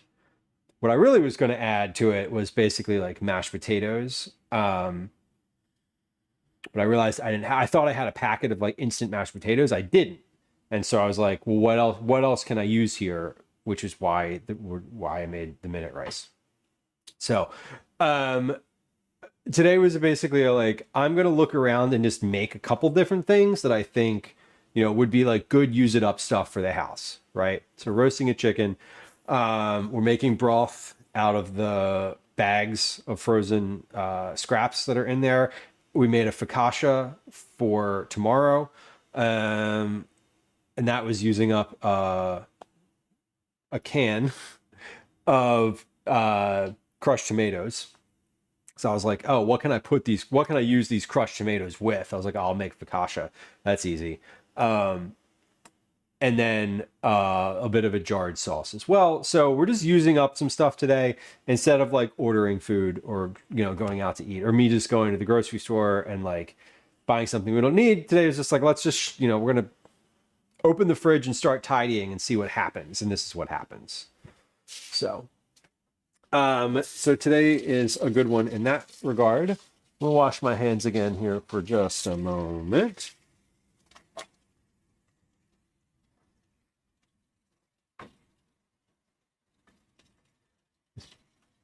Butter is like the grease from butter doesn't love coming off. Kind of annoying, I'm not gonna lie. Olive oil, I feel like olive oil comes off, but like butter is like I don't know, it's like different somehow. Unclear. I was greasing the muffin tins with the butter. That's what was happening. Okay, we're good here. All right, so my butter on the stove is melted.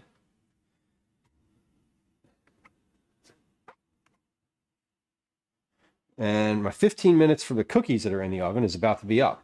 Oh, we're using up cookies too. I was like, I want cookies today. I want cookies and I don't have any. So these are looking good. I think they're going to take a little longer than that 15 minutes because they were frozen. So I'm going to set another timer here. I got 30 seconds left on this one. I'm just going to stop. I'm going to set 5 more minutes on those. Okay, good.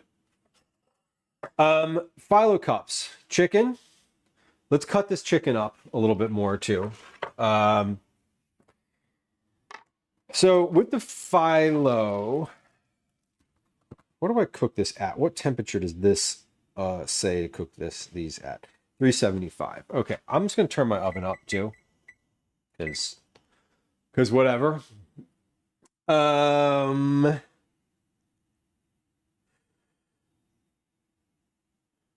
Lightly brush 1 sheet of Phyllo with the egg white mixture. Egg white mixture. Oh, it's baklava that you put butter in between the layers. Right. I knew it was something. It's fine. Butter will be fine. Butter will be good too.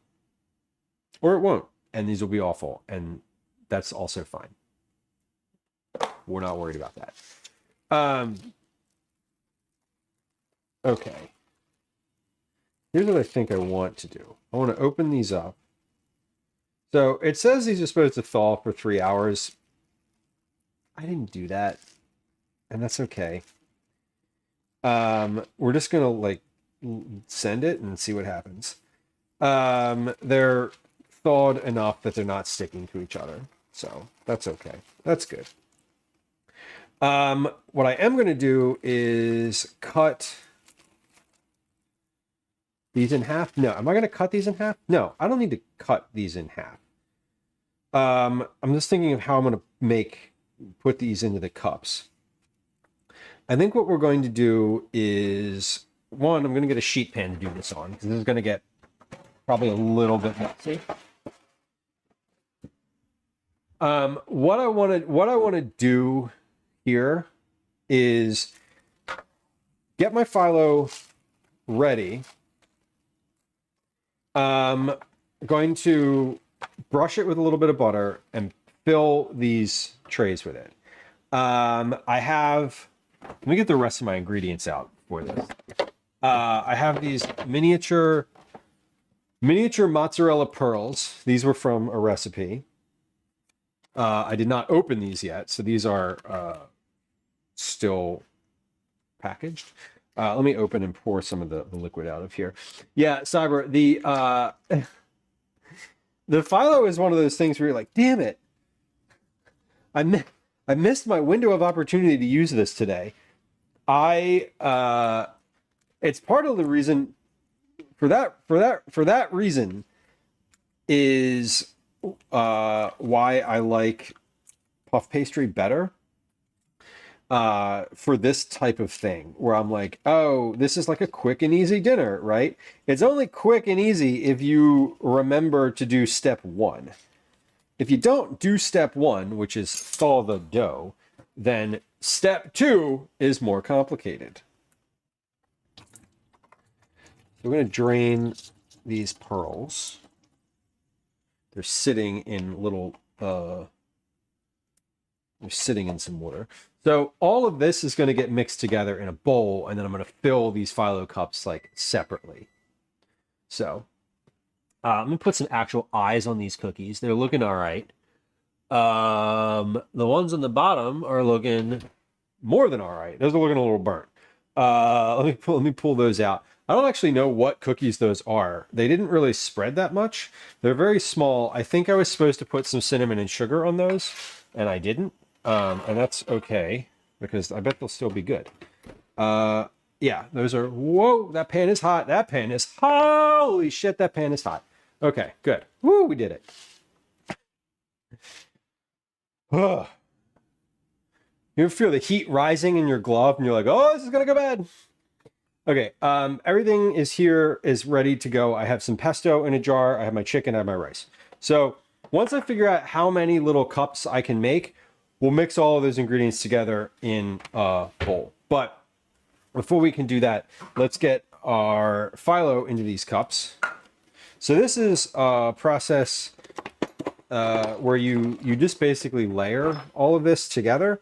I am going to try this probably a couple different ways and see which one is best. I might end up cutting these. I might end up just folding them. They might end up ripping, and we just end up filling these with scrambled eggs and all the other ingredients that I also have in here, and that would be fine too. The worst thing that happens is I burn everything, and dinner doesn't happen at all.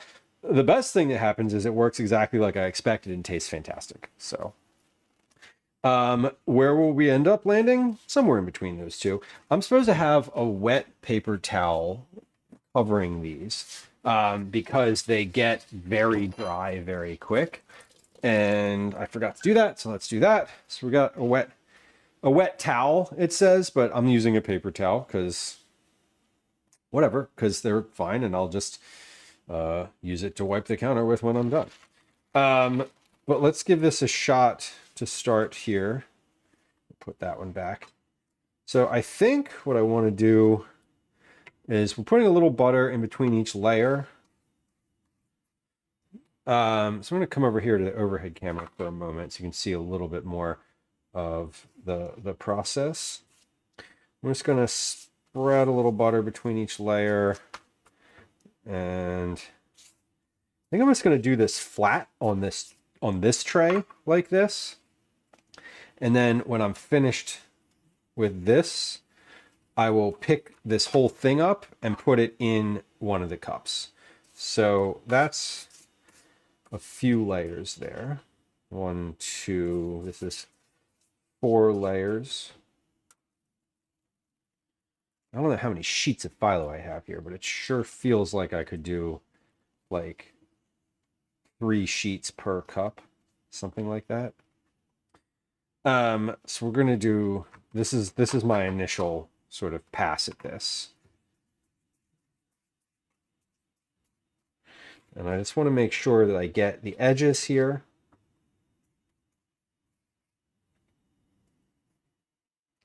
And that is sort of the last layer. I'm just kind of painting these with a little bit of butter. And we're going to pick this up. Now the cup itself is already buttered. So I'm just going to go ahead and let's see. That feels like a lot for 1 cup. So I'm going to take this and cut this. Will this cut with a pizza cutter, or is that going to be too blunt? Beautiful. Okay, so this is good. This is the perfect little like situation. So what we'll do at the end, we'll fill this, and then I will put fill this with the phyllo. I'll put the filling in, and then I'll take these pieces on the top and sort of fold them in so that it has like a pocket almost. But this is good. Knowing that I can get 2 cups out of each of these, I'm going to go a little harder on the layers. Because I don't know how many sheets I have here, but it's like, let's see, 1, 2, 3, 4, 5, 6, 7, 8, 9, 10, 11, 12, 13, 14, 15. So I have at least 15 sheets of phyllo over here. So this seems like a good, if I have 15 of these and I do, what, 3 per layer, that's 5 cups times 2 is 10. So about 3 sheets per layer, probably 4, because I was actually counting out loud, but I was just sort of eyeballing how many sheets were there, because it's phyllo dough, so there are a lot. There's a lot of sort of layers within this pile here, and it's a very delicate dough, which is why you have to put a towel over it, because if it dries out, it basically just flakes and turns into nothing. But because I'm using these small muffin cups, I'm basically kind of adding, each of these sheets is a couple different layers. So these are going to end up being like quite thick. Now, again, this is a little bit more in depth than if you're using puff pastry, right? Like puff pastry, you unfold it, you put the stuff on it, and then you're like, okay, now it's done. You don't have to do all of this layering work.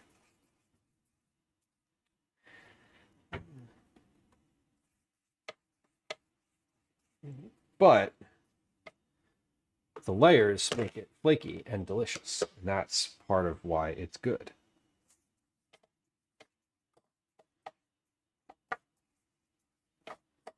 Okay, so that's 1, 2,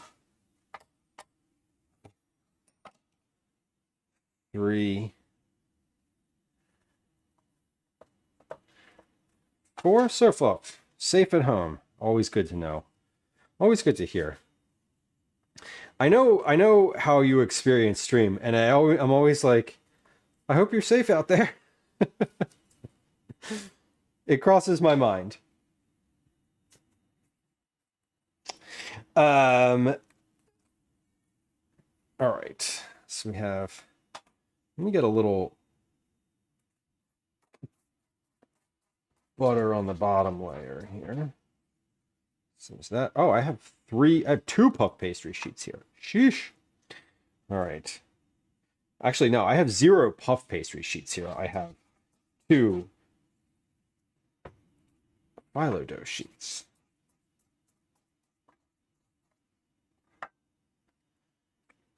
So this is all just kind of, I'm just sort of making this up from what I found in the freezer.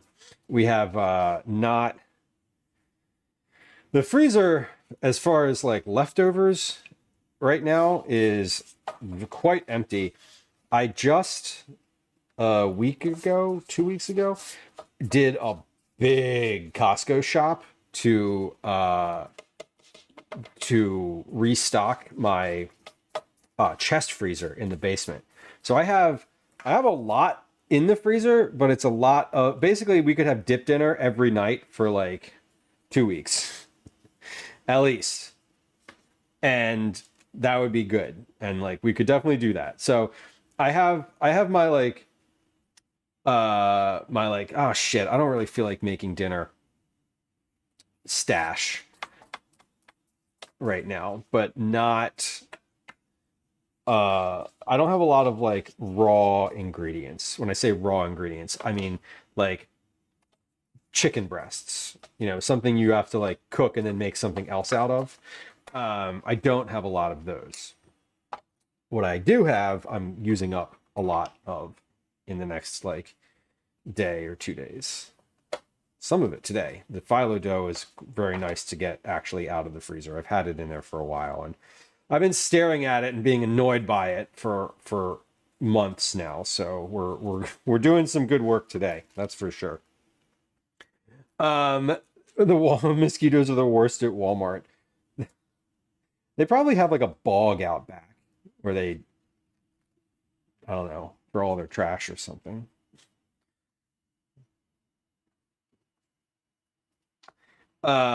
Yeah, the freezer shop at Costco, like the going to shop at Costco for freezer items is like quite nice, honestly. Pat, welcome in. Why are the sounds not playing?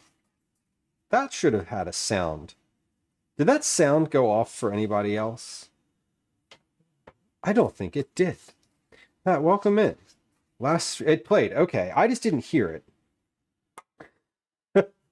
I think things are just not playing on my computer for some reason. That's odd.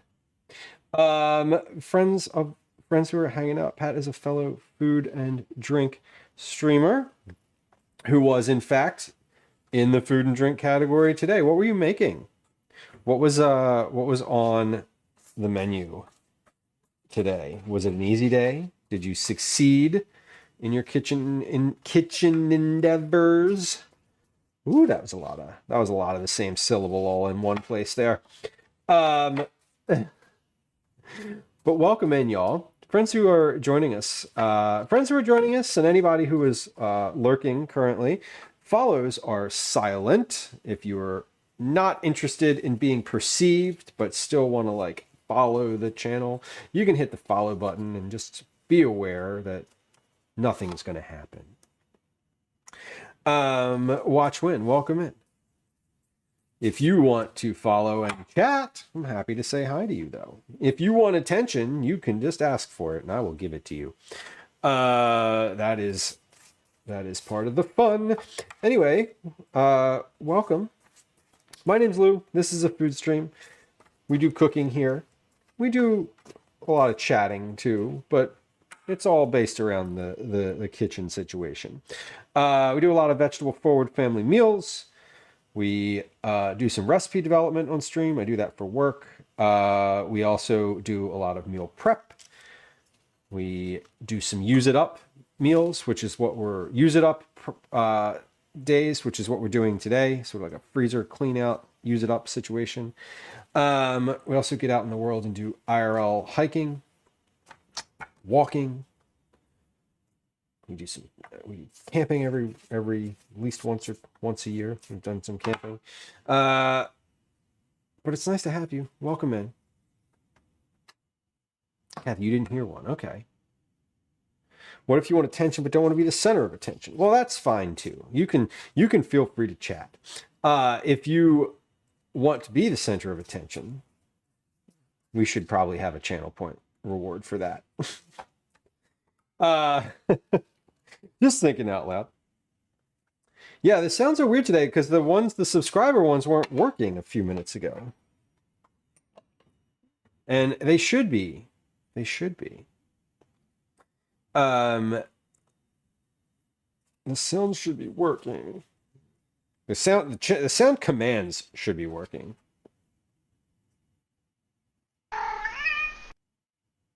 Yeah. Okay, so for okay, so that specific sound. Because I've been updating. Yeah, I'm trying to change the way that the sounds process, And it seems like some of them aren't working in the way that I want them to, and some of them are.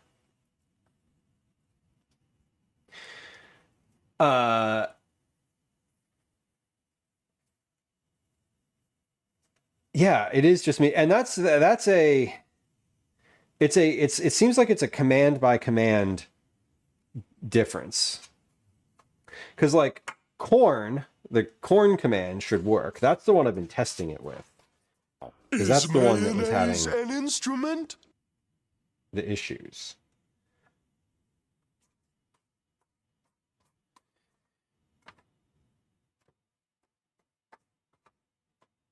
I can see yeah, Kathy, I can see that when you chat, the data that comes through with your chat, I can see that you have, it's not your account. So like I know that you're eligible to play that sound according to what the bot should be seeing. So it's definitely a bot thing. Which is annoying. Is very annoying.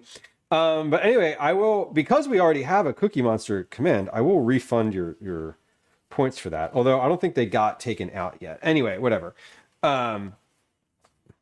If there's another sound you'd like, I will make that happen. But we do have a Cookie Monster sound. Oh shit! Speaking of cookies, do y'all know where this is going?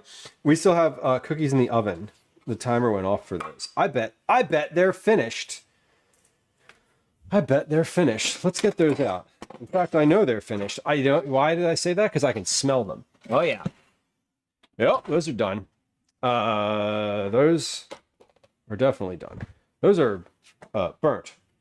Not in completely in an inedible way, maybe, but in a, oh, I left those in there for like at least 5 minutes more than I should have at a temperature higher than they were supposed to be cooking at. Anyway, it's fine.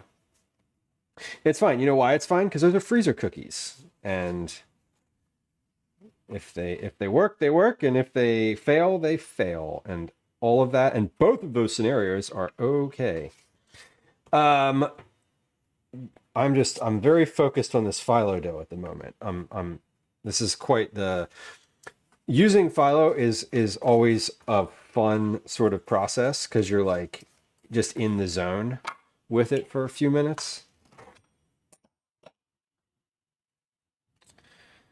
All right. We're going to be able to fill 12 muffin cups here. And I think that'll be about it. Because I've got 5 or 6 layers of Phyllo here, but they're all kind of flake apart on me. So far, thank you. We made some changes. Speaking of channel points, all the channel point things have their own little graphics now. I know they're very small. I can't make them bigger. They're full size when I design them, but that is the size Twitch makes them. They look good on mobile though. Yeah, I redid all the graphics for the channel points between Sunday and yesterday. That was like my little go down a rabbit hole project. Because they were annoying me that I had like, I don't know. They were annoying me that they weren't like actually fun to look at or custom. And now they're funny. My favorite new channel point graphic is the Catch Me Up one. Because it's like a visual dad joke. All right, layers and layers. We have 12 things of Phyllo, or 12, we're going to have 12 cups here to work with. And so I think, I don't know, I'm gonna sort of eyeball how much of the filling I'm going to use for each of these. But we're not going to use all the chicken, because that's a whole chicken worth of chicken. I'm not going to use, I might try to use all of the rice, but I think that'll still be too much to do. Am I boiling back here? Yeah, this is okay. My broth is boiling, so we're going to turn that way down. Let's let that simmer back there for a few minutes. We'll let that simmer back there until we're finished with the completely finished with this Phyllo situation. When I say completely finished, I mean like after these are cooked and like out of the oven, because the broth is gonna simmer for. I want it to simmer for like 30 some minutes. Okay, so my oven's at 375. I just have like some Phyllo scraps here that are left over. We're gonna charge those to the game. And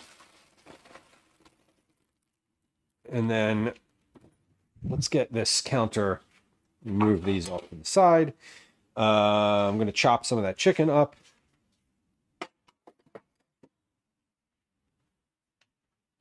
Let me stir my broth back here. Because now that it's sort of simmering, I want to just recirculate the stuff from the top and the bottom. There we go. Okay. So this broth, I don't have a specific like purpose for this. I do have plenty of room in my my freezer downstairs still, even after all of the Costco stock. I didn't completely fill it.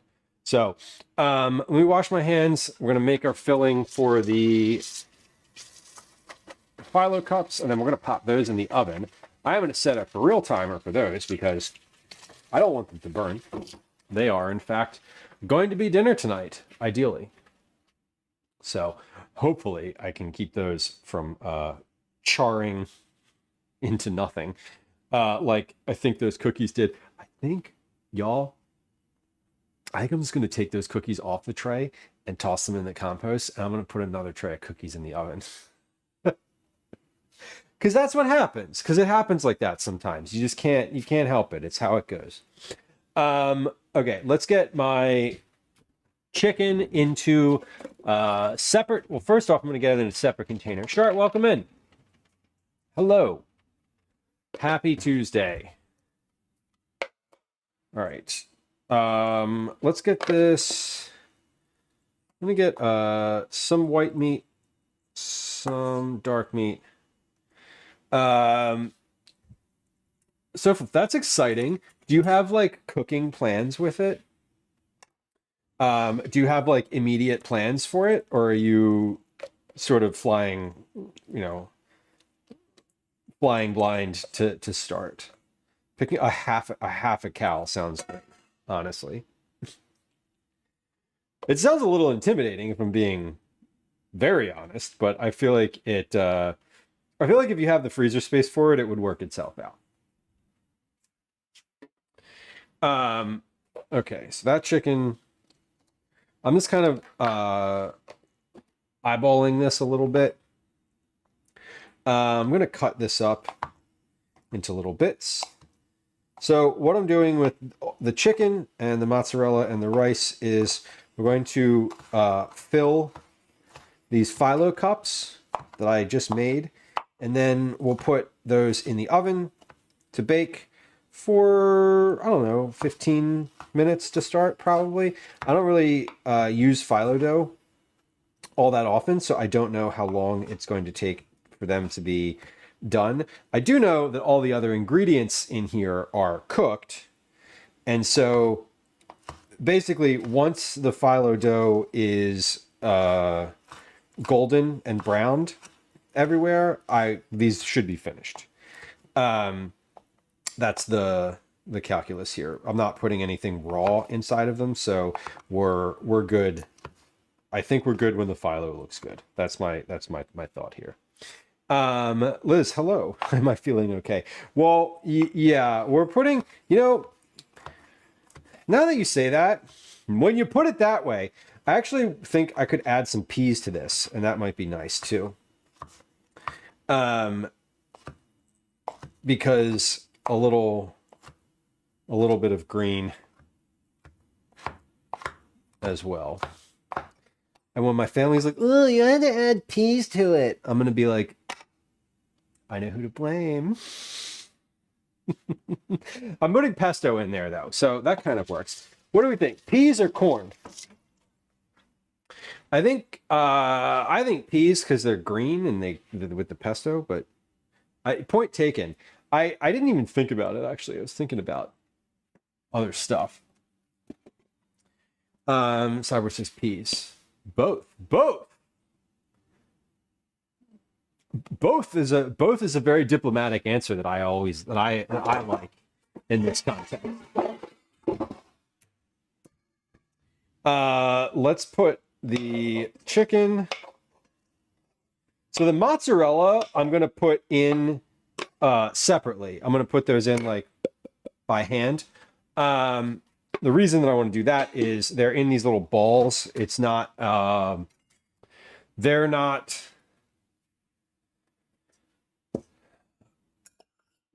shredded.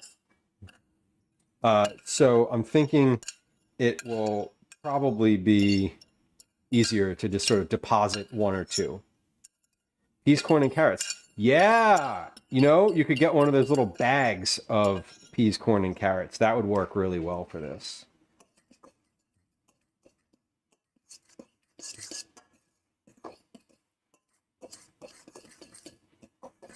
Okay, so that's mixed in. Corn and carrots, no peas. Bakery, I actually don't have carrots to put in here, so I could do corn and peas, or one or the other. But I don't have any. I don't have any little carrots, unfortunately. That's not true. I do. I have some baby carrots in there, but I don't really want to cut them up to like put in this. That's a lot. It's too much work. 382 pounds of beef. Holy crap. So fluff. That's amazing. And for sure, that costs way less than buying it a pound at a time. Like, no doubt that is a better... Fuck it, I'm putting this whole jar in here. This is a use it up meal. I keep putting it in. I'm like, that's not nearly enough. I'm like, okay, well, 2/3 of the way through the thing now. So either commit or leave. All right, this is simmering aggressively. It's on the quick boiled burner, so it's like quite it's also quite hot. Once this type of thing boils, it retains heat for a long time because it's a lot of solids in there. So let me put a lid on this. That is definitely not the right size. My lid. We're not doing well with the lids today. I mean, I gotta say, I keep losing my lids. Or rather, not knowing where the lids are, I think is more to the point. Do I have onions and garlic? I have garlic. I could put some onion powder in here. I'm going to season this. So I'm going to season this with a little salt and pepper. And I think onion and garlic powder would go nicely in here too. But that's coming up next. The seasoning is coming up next. It includes the stock bonus. Yeah. So Fluff, do you get it? So question about your cow meat. Does it come butchered into pieces? Like, do you have it separated out into like the specific cuts and like packaged up, or do you have to do that? You would not add corn and peas. Maybe the thing is, I am for this. Liz's point around like, hey, there's no vegetables in there. I'm not making anything separate for dinner. This is it. So what's in these cups? You have like 3 of these. That's your meal. So I am definitely interested in like making this sort of slightly balanced, if that's possible, you know. So we're putting rice and corn and peas and chicken and pesto into a Phyllo cup here, along with a little bit of mozzarella. So now is when I'm going to season this, because all of my ingredients are in except the mozzarella. So we have onion powder, garlic powder, salt and pepper over there on the counter. Anything else I want to add? No, I don't think so. Maybe just like a pinch of Aleppo pepper.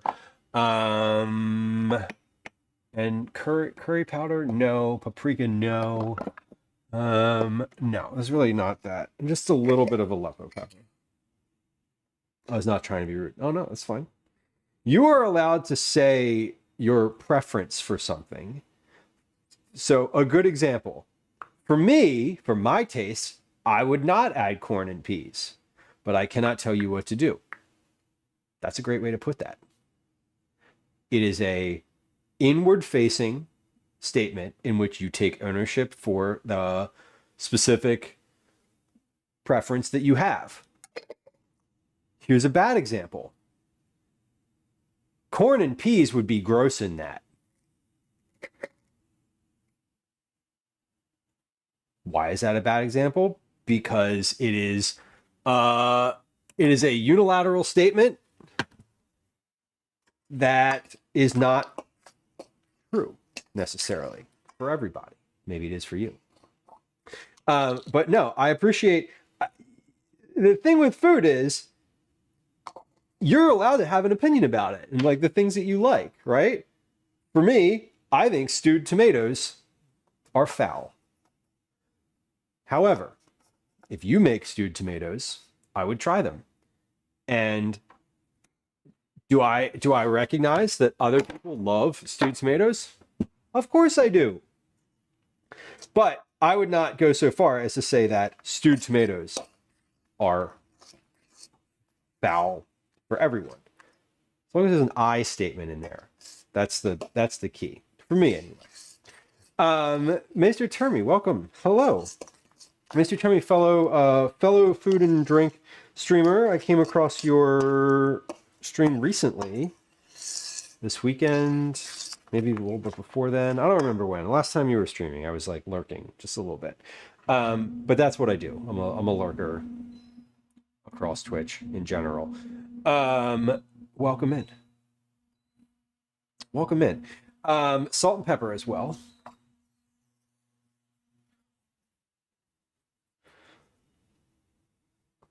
Okay. Do you remember earlier in stream when I was like, you're going to see a moment of panic when my family gets in? I just heard them and did some calculations in my head. And I was like, we're still good. We're still good. Aleppo, by the way, sorry, I know there was a question around this and then I just kept on chatting. Aleppo isn't really spicy. No. Aleppo has just like the barest little bit of heat to it. And that's really, to me, it's not enough to be impactful, to have it be like, oh, this is spicy. Some people might find it spicy. I like when food sort of melts your face a little bit. That's always nice for me, but not great for other people. Darlene on YouTube, welcome in. Darlene says, I don't like grapefruit. Totally valid. You don't have to eat the grapefruit. And you know what? That's fine. Okay. We're gonna wash my hands. I'm gonna do this by hand. Bakery, you've never used Phyllo before. I don't use it very often. I almost always use puff pastry for what I use Phyllo for, or what I want to use those types of things for, are like pull something out of the freezer and cook it real quick, and puff pastry's quicker. Hello. Welcome. Welcome home. Super duper welcome. You feel welcomed? That's good. Yeah, that shirt's fine to have on stream. It just says New Jersey State Parks. Okay. So we're Still at... haven't returned the clippers, Mom. You're so good.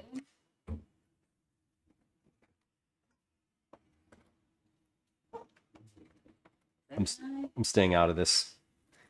Okay, so I'm taking a little scoop here and filling each of these. These are, again, phyllo dough in here. So we have phyllo dough with rice, with a filling of rice and corn, peas, chicken, and pesto. Yeah. Yeah, puff pastry definitely thaws. I checked it off last night, Glenn. Puff pastry is good. Like, I feel like for puff pastry, if you like are doing something with it and you get it out and then you have like 20-30 minutes to like prep ingredients, it's like the perfect amount of time. I was gonna add put your laundry away on there, Calvin, because it's in your room in a basket. But you could do that if you felt so inclined. Hey, what am I gonna say? I'm gonna say to get ready for karate. As in completely ready. Like, but figure out where your belt is, get a water bottle. Okay. All right. Here's what we're doing. So we have these like phyllo dough cups, right? They look like this. I'm filling them. I'm going to press these in a little bit, and we're going to add a couple little like cheese balls in the middle, and then put a little extra bit of filling on top, and then we will fold as much of the phyllo as we can over the top, and then we're going to pop these in the oven. Once these are in the oven, I'm going to clean up a little bit. I'm going to get out some other cookies. I actually should have done this already, but whatever, it's fine. I didn't. I was going to say get out some other cookies and put those in the oven. But I'll do that as the same at just after when I put these phyllo cups in. Because the phyllo cups, it's not like cookies. It's not like a cake. They don't need to sort of be in there completely without being disturbed. I don't need to keep the door closed. So I'm going to put 3 of these little mozzarella balls on each of these, that we have a complete, like they're all sort of the same. If I was really being persnickety about this, I would weigh them and sort of have like a volume measure. Liz, the bot is doing that because it did. So I didn't hear this. I didn't hear it go off. I think that something is weird with the sounds today. I feel like they're not the stream sounds. There is the reward. There's a new reward that I put on the stream called Click Me, and once an hour it pops up for 90 seconds, and you can click it, and eventually, if you click it enough times, it will turn into a Cookie Club entry. But that little gone again thing is like the end of is basically the chat alert that it's no longer active. Basically like a Pokemon. Yeah, kind of like that. It's I forget who came up with this idea. One of the folks in chat, this was like their idea. Wauma mentioned it and was like, it would be fun to have like a little thing that pops up every hour. So I built it. All right, so I have the mozzarella in the middle here. These look like mini marshmallows, but disappointingly they're not. I fed her and she had a piece of chicken already as well. I want to see if the Phyllo ones will eat food. Okay.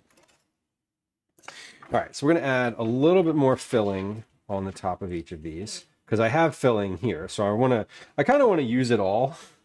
Like I don't want leftovers in this bowl. because that's the point of this meal is to not have leftovers specifically. You know what I should have done with this that I didn't, and we're not going to go back and do this. But I should have mixed an egg in with my filling as a binder, because right now, like this is something that you will have to eat with basically like with a fork, a knife and fork, I think, because there's no binding in here. So if you pick this up with your hand and like bit into it, all the filling would fall out. But I didn't think about that. But in the future, that would be a good thing to include, or either a binder, or I think my preferred situation would be a little bit of shredded cheese as opposed to these mozzarella balls. Days, I can't right now. I fed you. You had some snacks. Do you want some treats? We'll give you some treats. I did the focaccia prep. The focaccia is in the fridge. The cookies are, yes, I did those. They're freezer bowl cookies, so I did them and I burnt some of them, so we're going to do them again. We're going to do a few more in just a second here, because they are burnt. Yeah, Daisy's here. We're going to give Daisy a treat. I could break some eggs up, bakery, but honestly, I think I just want to leave this as it is because I'm trying to keep this little bit lower effort, just honestly, and I don't really want to complicate it more than I have. I am going to take the rest of this butter. I am going to take the rest of this butter and just sort of baste these bits here with it, so that I can sort of fold this over. Yeah, we'll give Daisy a treat here in just a second. Daisy is having, she's more active right now because Gwen just got home, so that's why she's up and about. She was up and about earlier in stream when I was feeding her. Yeah, the butter, I'm just sort of like, it's the rest of the butter that I used in between the layers. So I'm just kind of spreading that on around the edge here. I was thinking of just like spritzing this with a little olive oil. Basically, I want these, the edges of the pastry to not completely burn immediately, which they will if they don't have any sort of like grease or any of that on there. But yeah, hopefully these will brown up nicely. I know that the bottoms all have like a lot of, the bottoms are like filled with butter and have tons of layering in them. So they look pretty good. I am also just going to give these like a little spritz, just to kind of finish the coverage. And then we're going to take the phyllo and sort of push it together just a little bit, so that it's less like a cupcake wrapper and more like a tart or like a pastry. Like it's not going to be a tart. Like that's not the energy here. But I just kind of want to. They're folded out like wings, and I'd like them to be more over the top of the thing. But okay, so these look good. Let's toss these. Here's what we're going to do. We're going to toss these in the oven. My oven is at 375. We're going to toss these in and set a timer. While I do that, I'm going to get my cookies. And before I'm going to toss some cookies, here's what we're going to do. We're going to put these in the oven. We're going to toss some more cookies on the tray. We're going to put those in the oven. Then we're going to give Daisy a treat. Okay, those are in the oven. I'm setting a count up timer for those. Because I think they're going to take a little while. Probably, I'm guessing about 15 or so minutes, which is fine.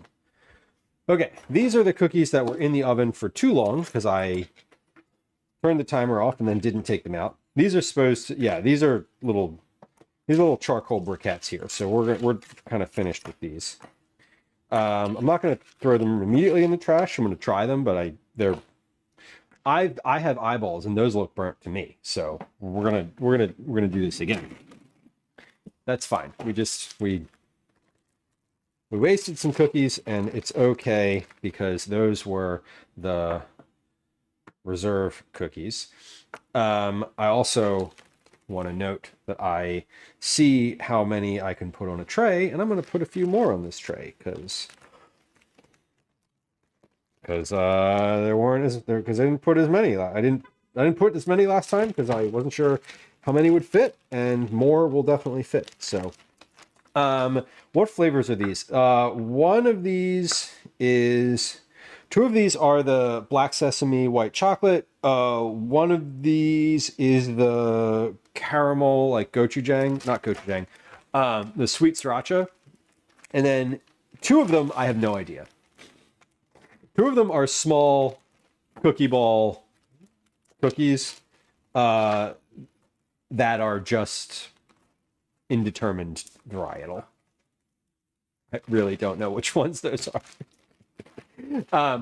But this is the kind of the purpose of the cookie bag is just like, well, I want cookies. What kind? I don't know. Doesn't matter. For when it doesn't matter, freezer cookies. Okay, let's pop these in. So I have let's set a timer. I am going to set an actual 15-minute timer because the cookies I want there to be an alarm when the cookies are finished. But the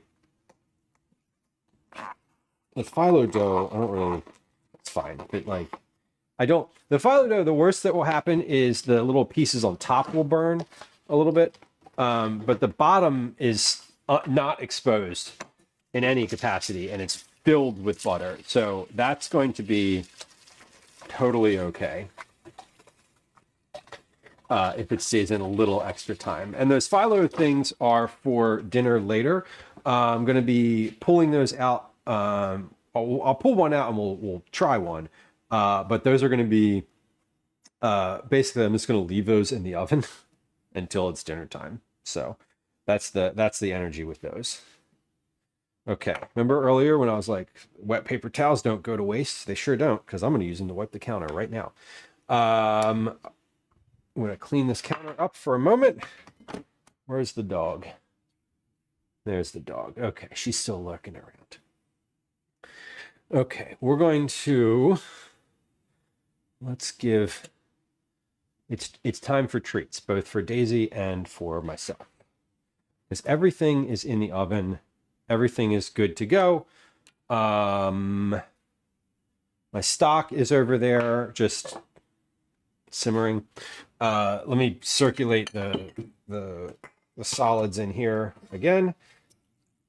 And yeah, this is looking great. I might actually drain this while we're on stream here because this will be pretty much finished. Yeah, these garlic cloves are just soft as can be right now. Everything in here is super soft. Okay. But this is looking good. I've got all sorts of good stuff in here. Probably gonna drain the solids out of here, but I don't know if I'll package this. Let's see. We'll see how far we get. We may or may not package that on stream today. We're all timing dependent. Okay. Let's give Daisy some treats. I think she deserves that. She's over here on the ground. She's been sort of like whining, and now that Gwen's home, now that Gwen's home, she's a little more active in the house. We have some baby carrots, of course, for Daisy. And the chicken that's in there is let's give her a little bit of, it's got some like chicken treats too. We'll get some of those. Shit, I didn't put I meant to put celery in my stock and I didn't. I have a whole thing of celery in the fridge that I didn't use.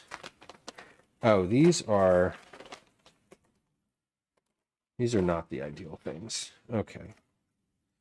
Oh, those are cat treats. We don't want those. I mean, she probably wants those, but freeze-dried chicken breast. Okay, that's a fun one. Let's give Daisy some treats. Where is she? Hold on. She's over on the floor. She's gonna make her way over slowly. Here she comes. There's Daisy. Daisy is here. Sit. Stay there. Stay. You stay there. Stay there, baby. Okay. Here you go. No tricks, just treats. Have some treats. Yeah, Daisy is oh, she's just putting them on the ground. Okay, do you not want that?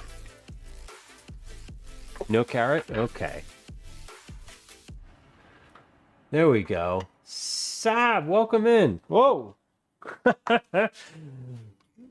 Sab, hello. She doesn't even know what she's excited about. No, she doesn't. Look, animal content. Sab is a newer to me food and drink streamer. Welcome in. We're giving Daisy some treats. This is Daisy. Daisy is a pit bull. Oh, that's a carrot. She doesn't really want those. And that's fine. That's fine. Phoenix, hello. Turnip Toes, welcome. Hello. Welcome in, y'all. I'll come say hi proper in a second. I'm up here in the little corner. Hello. This is we're looking at Daisy for a second. She is 13 going on 1 million. She is a pit bull. Amy, the dog, loves carrots. Yeah, Daisy loves carrots. She enjoys pastries. She enjoys a big box of pastries that she steals off the counter. She probably likes those more. Her favorite thing though is pizza crust. She loves pizza crust more than anything in the world. Yeah, Liz, exactly. She's very deaf now. She's quite hard of hearing now, but she used to respond whenever I would say the word carrot on stream. She would come down from like wherever she was in the house. Friends who just joined us, welcome in. I understand this looks like it is an animal watching stream, but it is not. It is. I mean, let's be fair. It is mostly. Sab, no rush. I know finishing a food and drink stream is always a lot. How come her right arm is swollen? Because she has an inoperable tumor. Downer, I know, right? She has an inoperable tumor. It has been removed once already. It is back, and their options are leave it or have her leg amputated at the shoulder. And so we're not doing that. We're not amputating this dog's limbs. That is not how things work. So, yeah. It is an animal stream, Uncommon. I know. There's cats. There's 1 million cats all the time. Baby girl, did you enjoy your carrots? She's looking at me like, what else is there? She could smell. We have a couple chicken pieces up here. Here, you want some freeze-dried chicken pieces? You can have those. I'm not even going to make you get up. There we go. Yeah, she is... She doesn't like to stand up very much anymore. She's very old. She's very, very old and has a hard time getting around. Yeah. Good girl. Mm-hmm. Good one. I know. All done.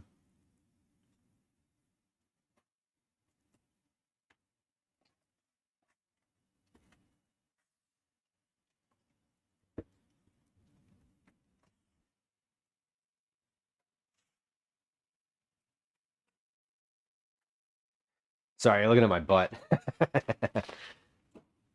Okay, you can have some more of those later. No, we're gonna mix some of those in with dinner. We're gonna mix some of those in with dinner. Come here. No, all done. Okay. I don't. Yeah, I see you. She's begging. Woman, hello. Hello. Marianne, hello. Welcome in. Minimal amounts for treats. I know.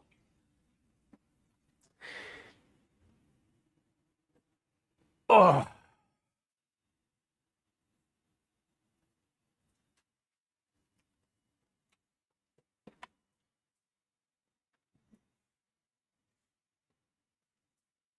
Okay.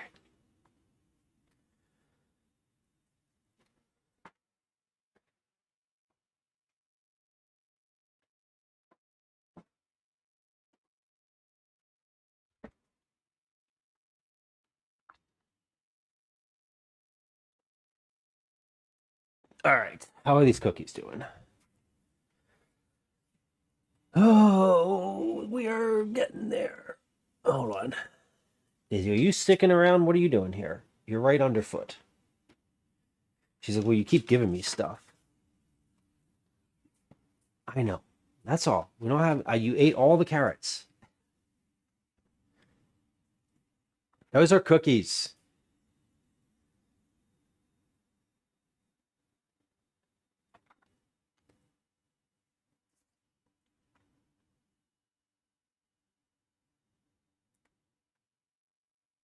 Good girl.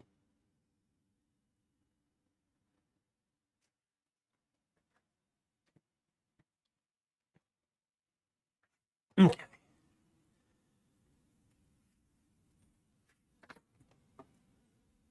Cookies are looking better. Okay, I'm gonna keep an eye on those.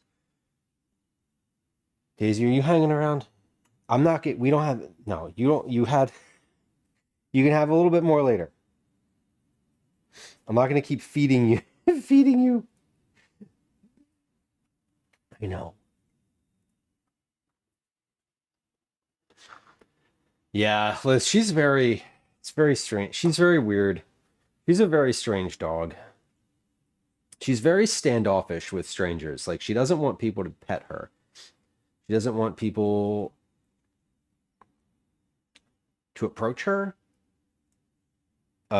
She's very non-confrontational, even though she's a pit bull.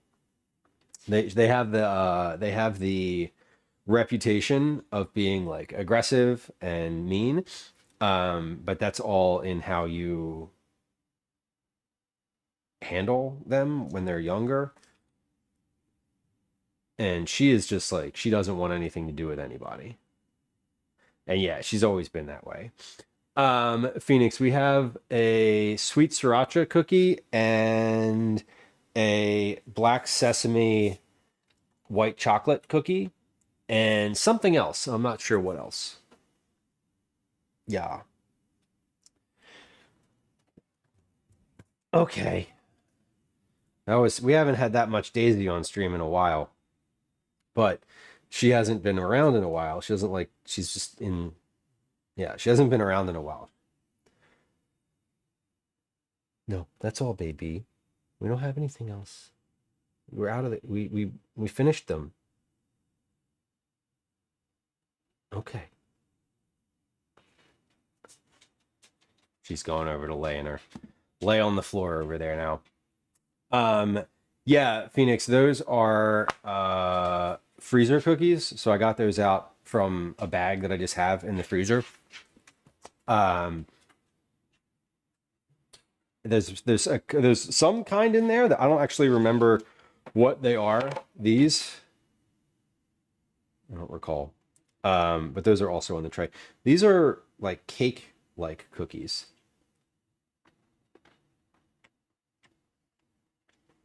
They have cinnamon in them. Oh, these were the ones that were supposed to be rolled in the sugar that was in there.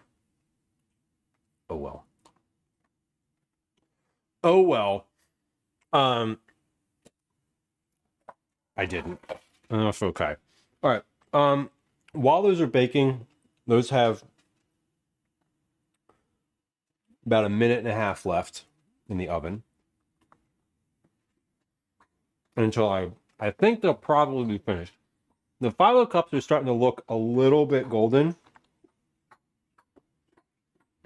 We'll check those when the cookies come out. What I want to do is strain this stock. I'm not gonna like finish. Maybe we'll see. I don't think I'm gonna package it. I might. I might put it in some quart containers because I have a bunch of them. But I want to take the solids out and put them in the compost bucket while we are on stream today. That's been in there now. I didn't put a timer on the vegetables though. I don't remember when I put those in there.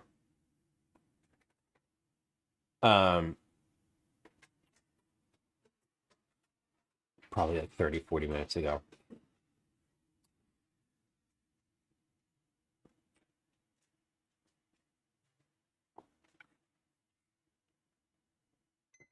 There it is. Okay. The sweet sriracha ones and the black sesame white chocolate ones come from the 108 Asian Cookies cookbook that we've been working from for the past couple cookie clubs. These need maybe 4 to 5 more minutes. The Phyllo cups are still need about the same amount of time. So let's put those cookies in for, let's do 4 minutes. And when the timer goes off, we'll check those.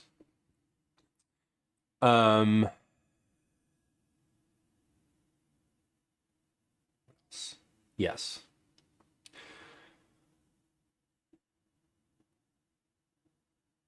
Yeah, I'm having a hard moment. I don't want to be like a downer because I know that like stream is usually not a downer. But Daisy is on her way out as far as like her health. So that is likely going to be much sooner than later. And I'm just like, I'm trying not to share too much or overshare. But I think if y'all have been hanging around here for a while, you've sort of seen that happen. So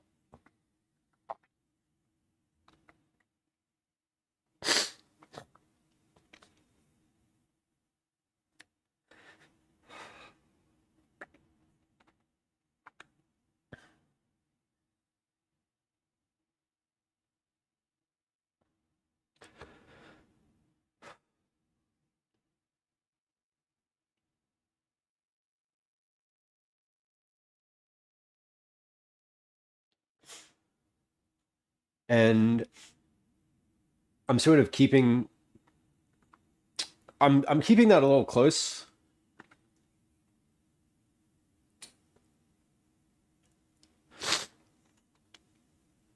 But like I'm just struggling with that in this moment.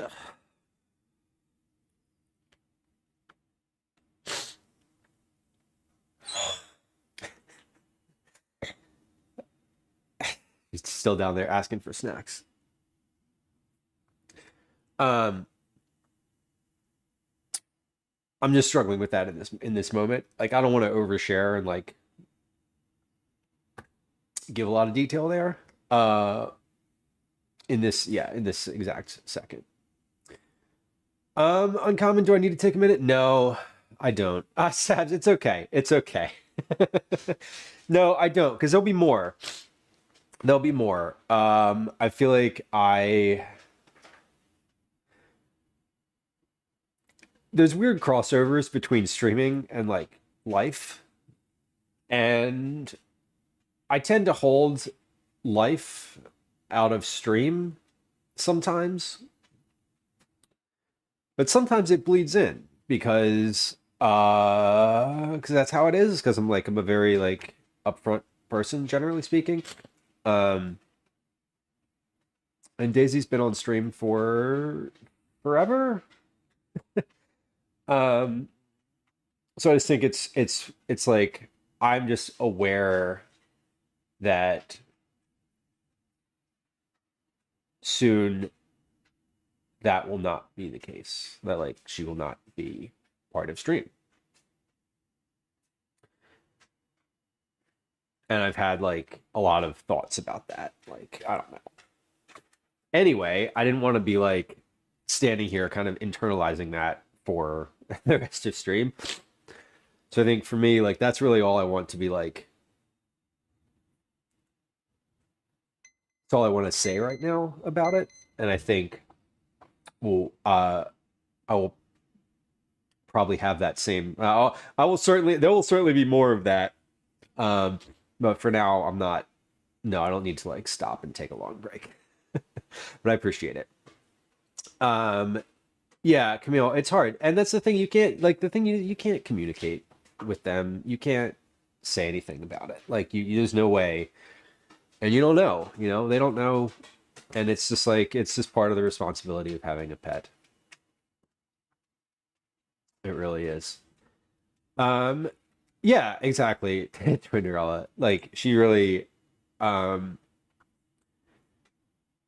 it's weird to see because I was just telling Calvin this morning, like, she doesn't want to walk more than a block anymore. And when she was like 2 years old, I would walk her for like 6 straight hours, Orma, yeah, no, I appreciate that. I feel like I don't know what like I don't think I want to process that in this moment. I think I would rather sort of let the full scope of things sort of play out. Yeah, Sam, it's definitely it's one of those things that you acknowledge when you have an animal, but then like when those points arrive, you're like, oh, that's harder. And I think it's sort of it's part of it. It's part of it. It really is.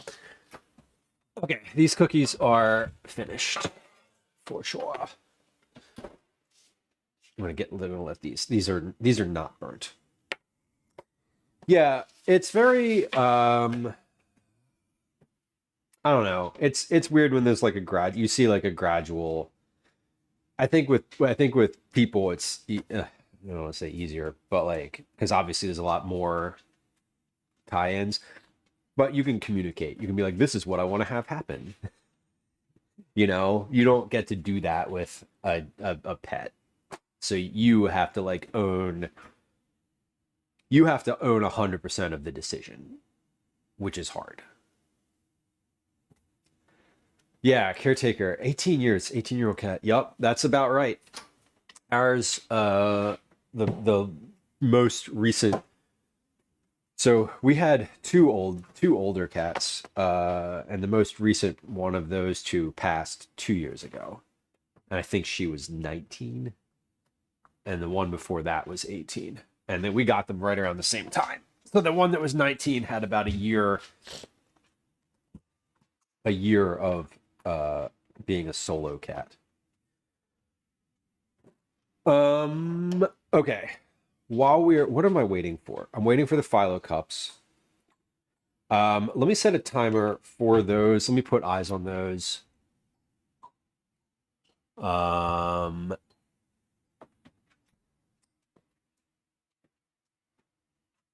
me check those again.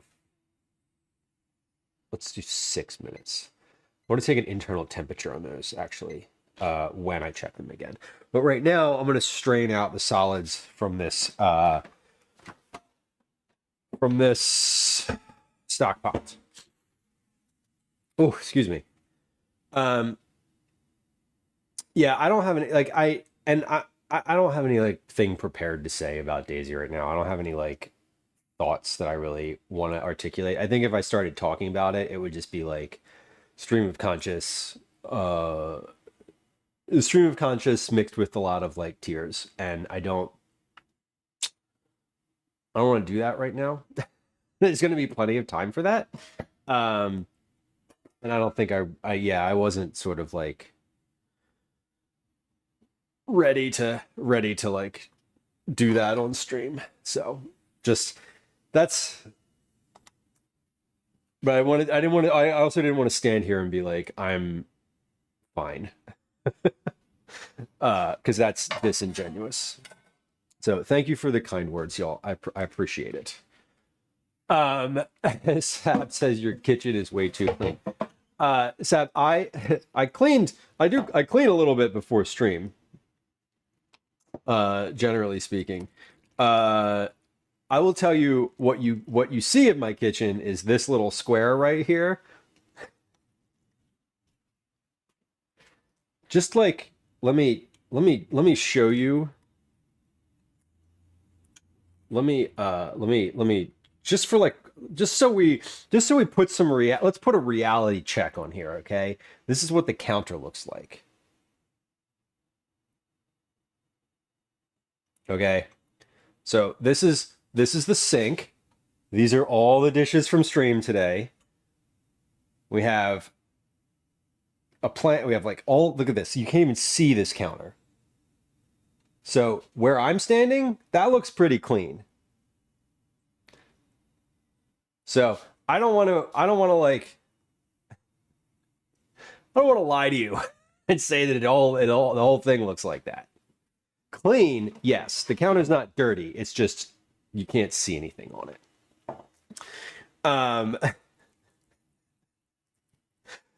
We have a full schedule and a 10-year-old. So it's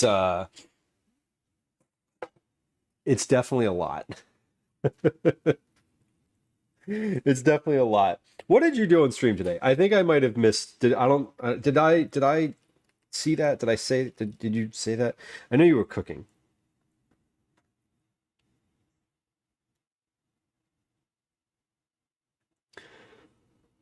Oh man. Yeah, uncommon, and that's hard. That's hard. The like one moment situation. Daisy has only ever been aggressive to one animal that I've ever seen. And it was like 2 years ago. And it was on a walk, and it was on our block. And a little tiny dog ran out of a garage of a house like farther down the street. And Calvin was walking Daisy, and she like barked real big and like didn't bite, but she used her head and like put that dog on the ground. Lady Lyra says, I feel so much better after seeing that. Listen, I was just like, yeah, the kitchen's clean, but there's not an available surface for things. Like, now, what's on that counter? There's a box that needs to go in the recycling. There's a pile of cast iron pans. There's a ton of dishes. Like, okay, Kathy, got to concentrate on work for the next 15 minutes. Good luck. Thank you for hanging out today. Seth says, I made sugar cookies and finished up a pound cake with strawberries and whipped cream. Hell yeah. Dark chocolate and orange focaccia? Okay. That's a good one.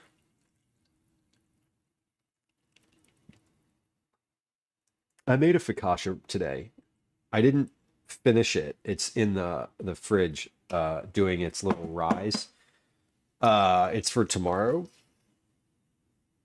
I have never made a sweet like chocolate like dessert focaccia. Do you use the same recipe? It sounds great. Woman says, what's in the pot? This is a broth. This is like just a stock. So I have all of my freezer scraps. Anytime I'm cooking something, y'all are like, watching me put stuff in the freezer, that is what's in this pot. So this is all of the carrot ends, onion tops, onion peels, corn cobs. There's tons of different herbs. There's mushrooms in here. There's mushroom pieces in here. Same dough, mix-ins of dark chocolate and orange. That sounds really good. And now I'm like, I feel like I kind of would like to do that with the focaccia that I made today. Like something like that. I've never done a sweet focaccia. It's always just like red sauce. Okay, how are these phyllo dough situations coming along? I said I wanted to take the internal temp of this, so let's do that. Okay, I'm at 170 inside, so that is certainly hot. I think I'm going to let these go for another 4 minutes. Then I'll pull those out. Everything in there is cooked. Everything in there is completely cooked, so it's not like I need to worry about that. I do want the phyllo dough to be completely cooked though. And it should be. On the top, it's starting to get, it's pretty like golden.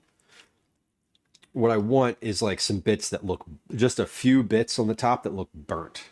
And then I think we'll be pretty finished. So yeah, so this is just a broth. There's also chicken in here, chicken bones. There's red onion, there's garlic pieces. I cut up a red onion and a bunch of garlic to put in here separate from the scraps because they were just in my cabinet, and I'm like, okay, I can cycle through these. I'm gonna be getting some more. I'm going to the grocery store tomorrow. There's a piece of a turnip in here. I'm gonna be going to the store, several stores tomorrow. We're gonna do Reading Terminal. Also gonna do a regular grocery store, and I may end up, depending on what I need to test this weekend, I may end up at like a specialty grocer too, but probably not. Probably not, because all the testing that I'm doing is for ostensibly easy recipes. So having like specialty grocer ingredients is usually not their vibe. Chocolate orange sourdough focaccia makes living a quarter of the country away rather difficult. It sounds good to me. I'm very into this idea. I've never considered that you could make a sweet focaccia. That's not true. I've considered it, but like I feel like every time I hear about a sweet focaccia, it's like news to me. Getting a strainer basket. Uncommon. I have a strainer basket, but my issue with that is like it fills up really quickly. Like there's a lot in here and it drains really slowly. I'm going to run this through a strainer basket once I have all the big solids out. I know, well, Uma, it's like every single time I'm surprised by the fact that you can make a sweet focaccia. Like, I know that I've heard of this before, but I'm always like, oh, that sounds really good. And then when I'm making focaccia, I'm like, red sauce and cheese, obviously. It's a pizza. What else would you do with it?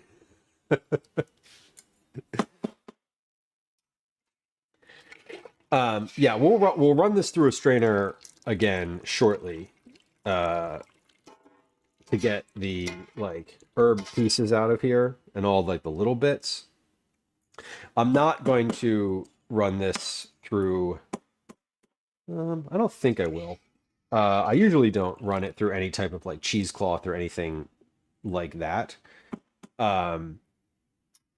Because this broth, this is for the house. Like it's just a general purpose broth to use for whatever I want. You know, make rice with it or soup, mostly soup. But occasionally I'll use it for like, you know, in place of water in a recipe. But I don't use it for any type of recipe development or testing because it is very inconsistent. Like I've never made the same broth twice. Sometimes it's really good. Sometimes it's a little bit spicy. Occasionally I'll put too much pepper in it and I'll be like, oh, I messed that up. So I can't use it for recipe testing because of that inconsistency. A muffaletta. Oh yeah. Sweet sourdough inclusion. Yeah. Sourdough, like the mix-in stuff.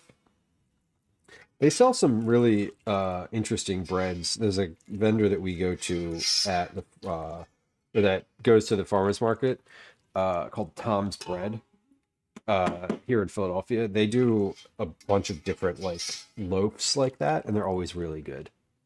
Consistently inconsistent, right? Like, well, I mean, that's the thing, Phoenix. It's just like whatever I've been cooking for a month, the scraps of those things go into the broth. And I try to add, I'll add a couple bay leaves, I'll add some peppercorns, I'll add some, obviously salt. And I do try to add like an onion or two so that we have some of that in there. Usually there's onion scraps, or plenty of onion scraps in the thing, and I don't need to do that. Sometimes there's not. Okay, so this is timer just went off for those. I'm going to give those just a few more minutes. I'm going to give those another 4. I keep giving them just like a little bit of time so that I keep going back and checking on them because I don't want them to get burnt. But the tops are still looking like they could stand to be in there for a little while longer. So I'm going to let them. Mainly because I want the underside of the underside of the phyllo and the cups to be completely cooked. Okay, now we're going to get our strainer. What's that, Gwen? Oh.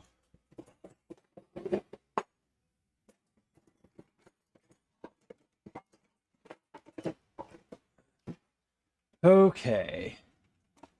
Let's get our broth. Now, I was going to get the scoop, but this is a much easier thing to use. So now I am going to run this through just like a strainer. I'm running it into a separate pot. And then maybe from this pot, I might actually just package it out of this pot.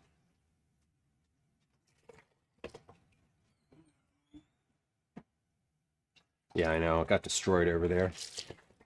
But it's a lot of that goes right in the dishwasher, so.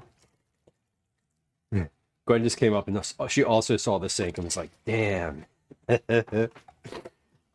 Sad, yeah. Onion scraps, tomatoes, anything like that, vegetable scraps, carrots, onions, celery, tomato, any herb scraps are great. Cruciferous vegetables like broccoli, not great. Asparagus, not great. Anything that's got like bitter to it. Pea pods are wonderful for a stock. Trying to think of what else is not good in there. Cauliflower is okay, like leftover cauliflower. Yeah, I have basically I just put a gallon Ziploc bag in the freezer. Garlic and ginger scraps, caretaker, are in fact gold. Yeah, I always put garlic and onion in. If I have it, I'll put like, if I have not like the not scrap version of like, I'll put a carrot, some celery, an onion, and like some garlic in there. Even with all of the scraps, just to like make sure everything's balanced. So there's definitely that. But I put it all in a Ziploc bag in the fridge and literally just when I get 2 Ziploc bags, I pull those out and simmer them for an hour or so, and then that's it. Then we're done. And like I freeze it. What I do with it after that is I'll freeze it in these containers. So I'm going to do that. I'm going to do that now. I'm going to take these the stock that's in this pot that I just filtered it into, and I'm going to put that in containers. I'm going to leave them out on the counter with the lids off for a little bit here. But I'm gonna put those in containers and freeze them, and then when I have a need for it, I'll just get one out and unfreeze it, and good to go. All right, I think these are good, and they seem to be the same color that they have been for the last 2 times. So these are our Phyllo cups coming out of the oven. This is what they look like. And we're going to put those on the counter here just to cool off for a few minutes in that tray. I'm going to take this broth and scoop it into these containers now. And we're just going to sit that out on the counter, and it's ready to go. You know what I should do? Before I package it in individual containers, I should taste it. Should see what it tastes like. This is a thing where, like, if it needs more salt, I'll put more salt in it right now. But if it's like flavor-wise, if it's like really far in one direction, I'm not going to balance it in any way. I'm just going to remember that that's what it is. Yep, this is fine. This is good. That is not as heavy as it is sometimes. This has sometimes it's really like it feels thick, like the mouthfeel of it is thicker. This is light. This has like a more watery mouthfeel. It's less silky, more water. If you're like, what are you talking about? It's just a different texture. Uncommon, yeah. Onion peels and garlic peels are awesome. The whole thing, yeah. All of those. What I love doing. So my usual kind of methodology here is to keep a bowl on the counter as I'm cooking, and I will just put all my scraps in the bowl, and then at the end of my vegetable prep, I'll put all of those scraps into the bag, and that bag just lives in the freezer. And I usually do maybe about every 3 months, 2 to 3 months, I will end up with I'll have a lot of scraps.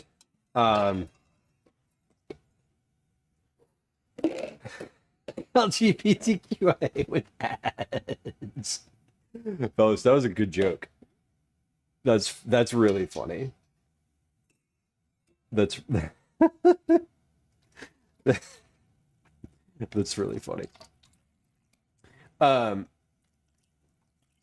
The stock though, you can also strain it a little bit more than I did. I just like to get all of the main like chunky solids out of it because I'm not using this for anything specific. It's not like I'm using it for a soup that needs to be clear or something. If I was, I would probably just strain it again when I was using it. Probably not though, honestly. I don't generally strain everything like that. Sometimes, very, very infrequently, if I see that it's really cloudy, or there's like some compelling reason to do so, I will strain it further. But generally speaking, it gets the spider strainer, and then it gets the wire mesh strainer, and then that's it.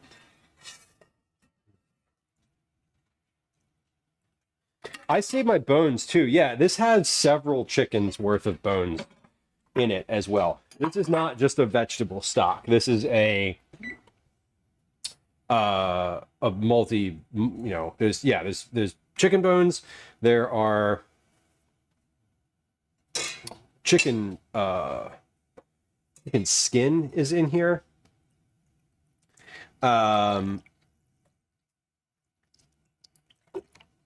Chicken, I don't in this one, but I've definitely just poured the chicken fat right into here too.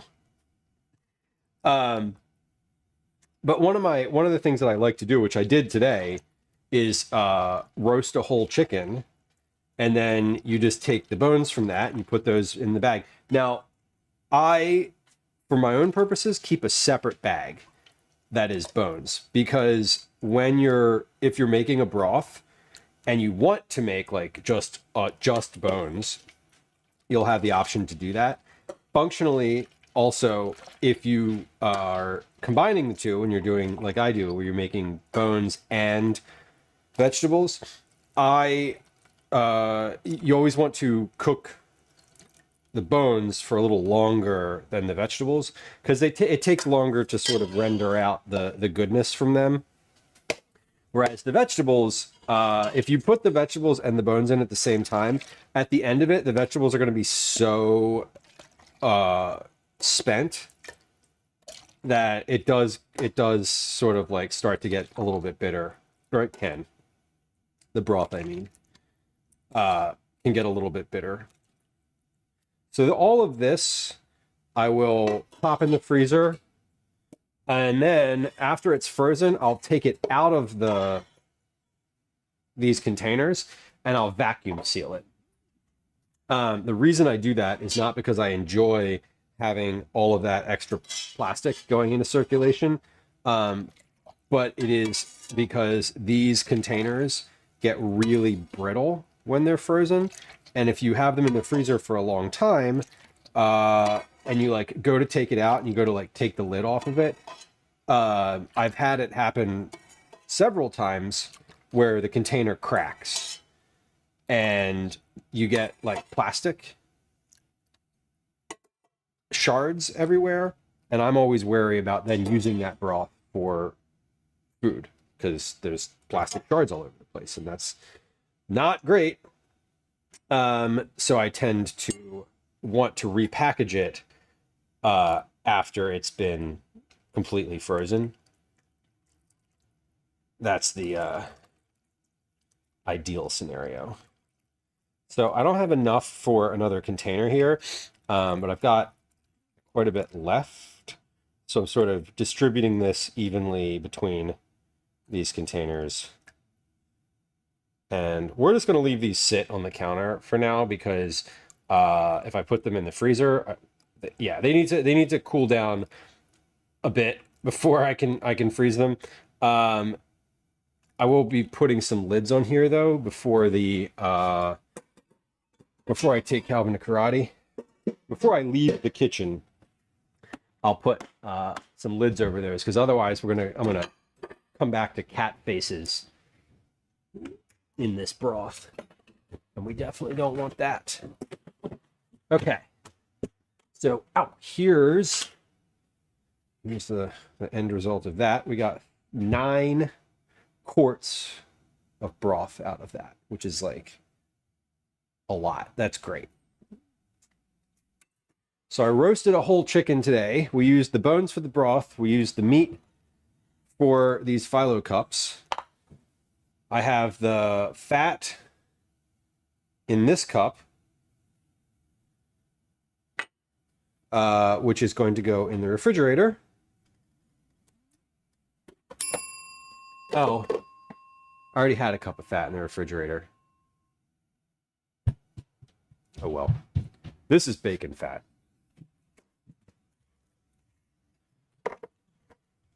Okay. Calvin, I see you. Ready for karate. He's ready. Okay. Do you want a cookie? What kind are they? There's these. There's black sesame, white chocolate. There's a sweet sriracha. And then there's a cinnamon. These are from the freezer. You've had all of these before already. You can get something else too. I just, I thought if you wanted a cookie instead. Okay, well, right now. Are you on camera right now? No. It's like a little ghost is opening the door. You can see the door. You can see the door opening, and you can see the top of your hand rooting around, but that's it. Okay. Where are we with regard to stream stuff today? All right, so lids for all of these. Lids for all of these. We need 1, 2, 3, 4, 5, 6, 9, 8, 7. Okay. So I'm just going to put some lids just cracked on top of here. Yeah, a little hint of whisker in my broth. Not really what I'm going for. There's already fur in each of these. Every one of these has cat fur in it, guaranteed, because it's just in the air right now. We had a cat right here, like minutes ago. Not right here. He was over here. He was just off camera over there. Okay, let's cut one of these open though and just see what that looks like. First thing I need though, I need to get a little beverage. We are working through that iced tea I made on stream the other day. I already finished the first pitcher. I made this last Thursday, so this is mushroom, dandelion, black, barley, iced tea. Seth, thank you for coming through. I'm glad that you caught the stream. I'm always happy to find new food and drink streamers, new to me food and drink streamers. I don't know if you are familiar with the Twitch creator clubs, but if you are not familiar, and maybe if you are, if you're a food and drink streamer, we have a club specific for food and drink streamers on Twitch. There's a link to that in chat. You don't need to be like a full, I don't want to say full time, but you don't need to be. It doesn't. You can just stream cooking every once in a while. The access, the bar to get in is low. Now, the wait time to get in is not low because they are humans managing all of the creator club communities, which are like 10,000 plus people. All the applications for that are reviewed by a human and not by AI. So they do them in batches every so often. So like if you haven't gotten in yet, if it's been a little while, you feel free to ping me on Discord or via a Twitch whisper, but I'm happy to like ask. If you stream in food and drink and you have streamed in food and drink in the past like month or two, you will get in at some point. So just like FYI, there is a longer than you would think wait time to get applications approved. But again, they're not just approving, they're approving anyone who qualifies, which is most people, but they're not just approving everybody through a like mass approval system, AI, automatically, whatever, any of that. So just like a little heads up. And if you are also hearing me and you're in the food and drink, if you're a food and drink streamer and you're not in that club, feel free to click the link in chat right now to apply. Okay. Let's open up one of these and see how they are inside. So, y'all, these are puff. No, they're not puff. They're puffy, but they're not puffed. They're actually not puffy. One of the qualities of Phyllo dough is it's not puffy. Caretaker apparently got deleted. It may. I can't speak to. I do know that they are quite slow to get applications approved. These are the Phyllo dough puff pastry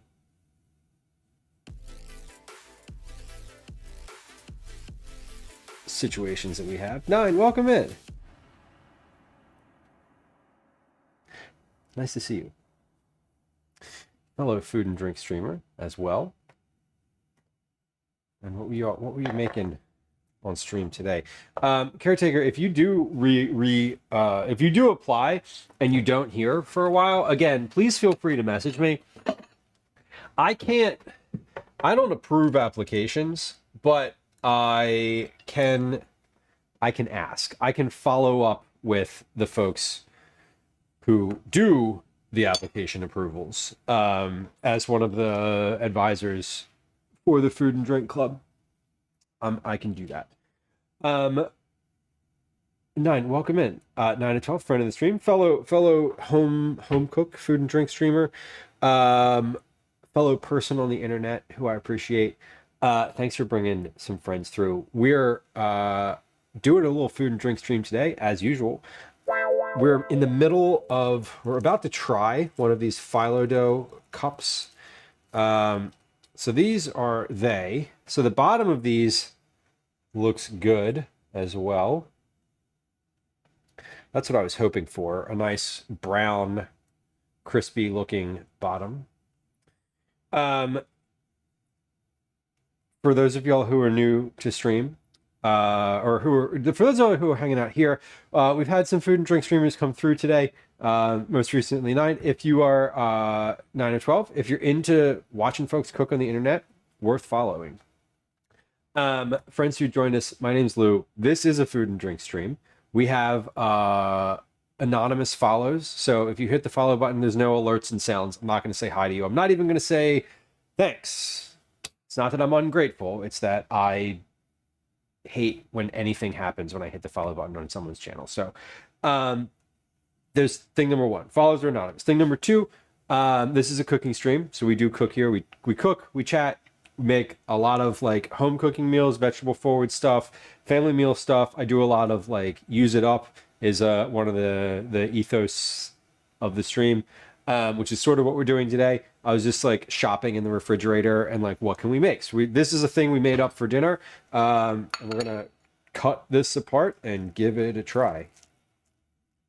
Let's see how it turned out.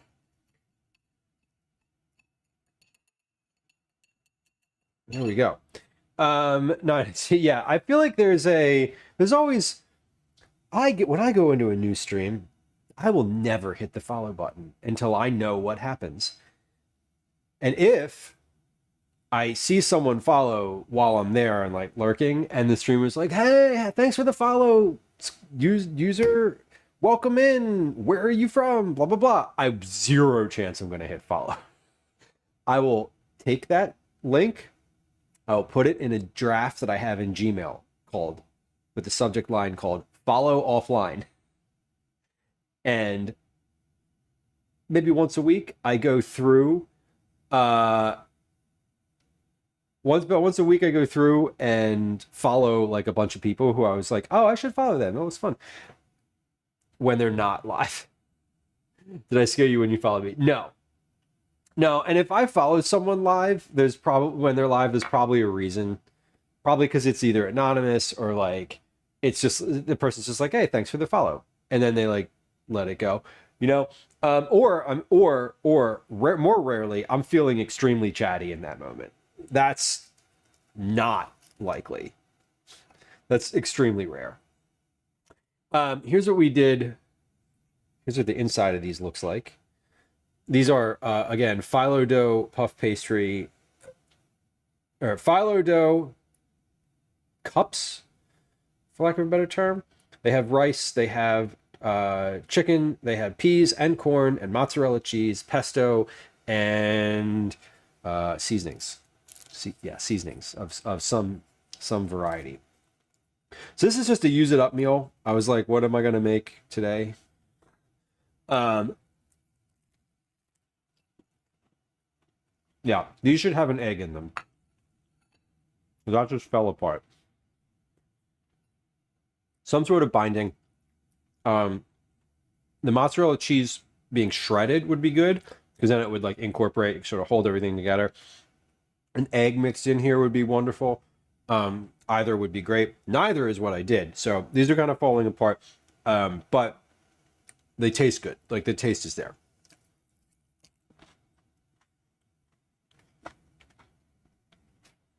I'm going to eat 17 of these for dinner. The interior looks really light. It is, I said, I really would like to have had, I thought about it before I put them in, but I didn't want to go back and do it. I wanted to get, you know, a binder, some sort of binding in there would be good. A cost-effective meat pie, caretaker. Exactly. What I was thinking about with this, so initially I saw the chicken and I was like, oh, we'll do like chicken and mashed potatoes, because I thought I had a packet of instant mashed potatoes in there. I did not. So we didn't. But that's where the rice came from. The mozzarella was left over from a recipe I was working on. Peas and corn were in the freezer. The pesto was in a jar. It's been in the cabinet. That was also from a recipe I was working on. Which I don't think is live yet. It's not. Yeah, a bit of gravy. Like, I was thinking mashed potatoes and chicken as the filling, and we got halfway there. But I was like, oh, well, if it's just chicken and pesto, that's not going to be very good. And mozzarella, like, it would be fine. But I was like, what else should I put in here? And that's where the minute rice came from.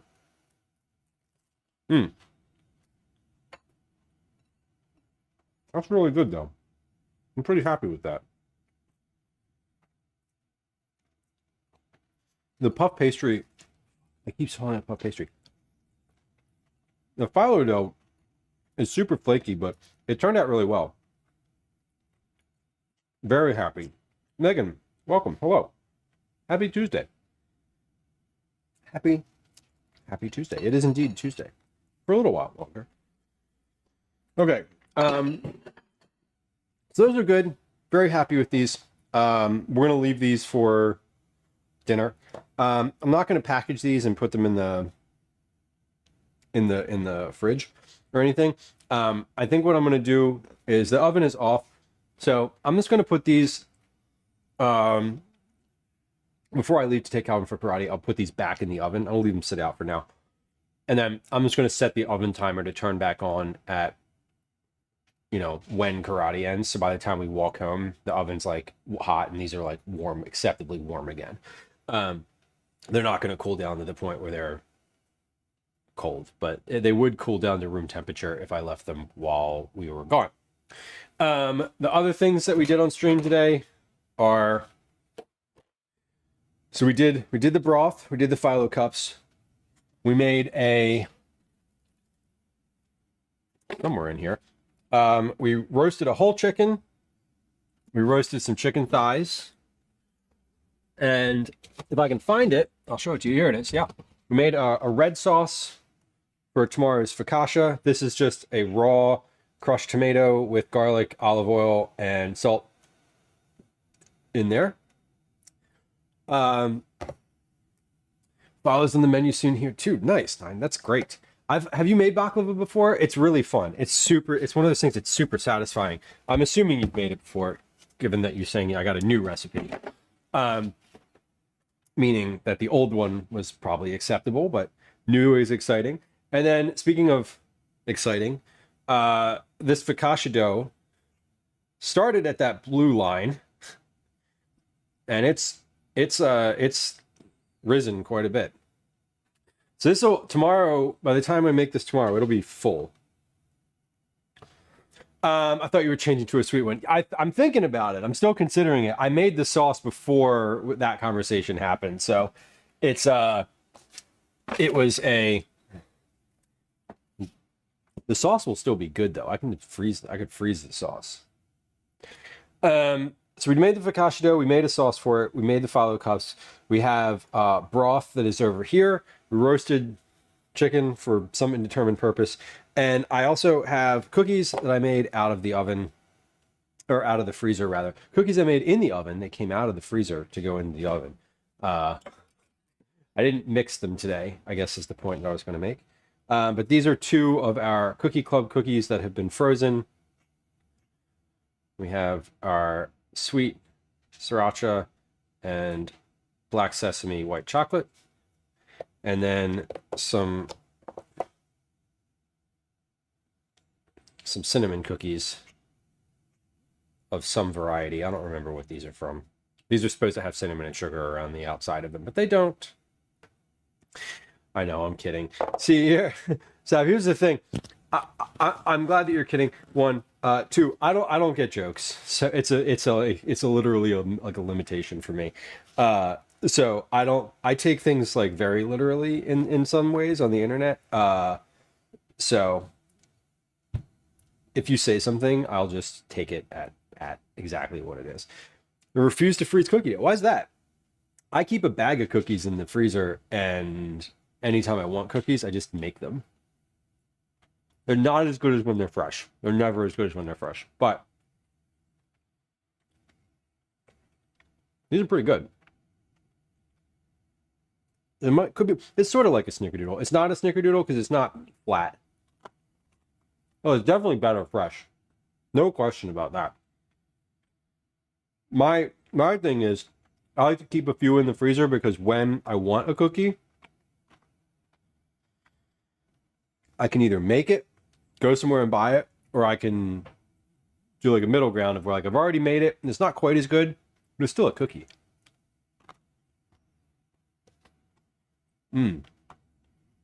That's awesome. I'm glad that you liked it. Another useless but low-key badass invention idea. An oven with a freezer drawer. How does that work? You just dump it. It dumps from the freezer into the oven? I mean, two things in one place. 2 layers of insulation. Would they be vertical, stacked, or vertical, side by side? and other ponderable thoughts. Well, that was good. Those cookies are great. Cookie dough's good in the fridge for 3 months. That's valid. I will admit that I have pulled cookie balls out of my freezer that is more than a year old before. I've definitely done that. They were not as good. But I have shortbread cookies in there. Megan, it probably would be tough to keep the temp. The oven would probably be the one that would be overwhelming there. But I would consider an option where if you wanted fish sticks, you would just be like, you know what? You press a button and they dump from your freezer directly into your oven. That could be fun. Energy requirements, that's true. They would be. It'd be really funny. It seems unnecessary, and also like I'm curious.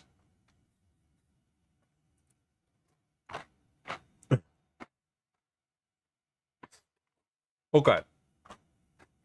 Well, I think we're finished today.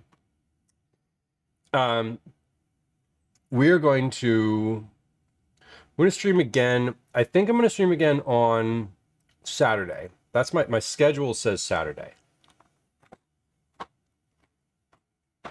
Saturday, I hope to do an IRL stream. Now, I mentioned earlier in stream that I mentioned earlier in stream that I was switching IRL like service providers. If I start that process this week and don't finish it by Saturday, then we will be doing a kitchen stream. If I finish it, then Saturday will be like a little test. But the goal is to stream Saturday afternoon doing something. Not really sure exactly what. IRL is the goal. We will not be live tomorrow or Thursday or Friday. I know I'm usually live on either Wednesday or Thursday. We got stuff going on this week and I won't be able to do it. So, Phoenix, yeah, it's cooking from the Jetsons. I love that idea, generally speaking. We today are, I think I know who we're going to raid. We're going to raid someone we have never raided before, which is super fun. I'm pretty sure, but let me like confirm that is the case. Let me confirm they're still live. I saw them live a few minutes ago, or like a bit ago, but okay. Yes, looks like they're live. Great. We are going to raid a fellow member of the Twitch creator food and drink creator club. We're going to we're going to raid another member of the Twitch food and drink creator club. We're going to see Snowbite 007, who is making musubi and onigiri, which is really fun. Two folks who I don't know very like their content or the stream much, but I do know that they're in the Food and Drink Creator Club, which we love supporting. It's the first place I go to look when I go to look for who to raid. And if you're streaming cooking in the Food and Drink Creator Club, then I like to go there. So, so that's what we're gonna do, which sounds fun. A dishwasher Polaroid camera. Spits out a picture you can put on your fridge. Orma, I know they have dishwashers with cameras on the inside. Clear front dishwashers, also fun. What did I, hold on, one minute. There was something that I did on stream that was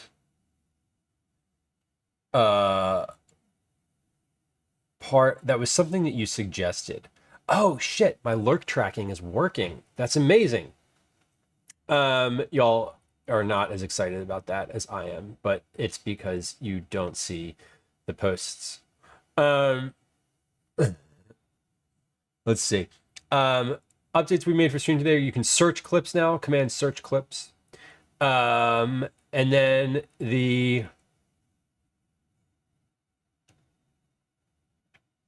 what was the thing? Oh, it wasn't. It was the click me thing that pops up every hour now. It was not the transparent charm. That's still on the roadmap. I did not get to that yet. I remember you had mentioned at some point, like, oh, people did, like, someone that you followed has like we were talking about lurks and how to get, like, how to keep track of lurks and blah, blah, blah. But that click me thing that pops up every once in a while was inspired by that comment. Okay, we're going to start this raid. Let's start this raid. Okay, the raid is started. Great. Here are some goodbye sounds you can play. Here are a few raid messages in chat, and here are a few social media links also in chat.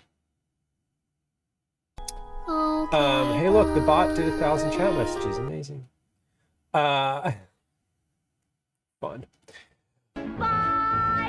Okay, y'all. Well, I appreciate you hanging out today.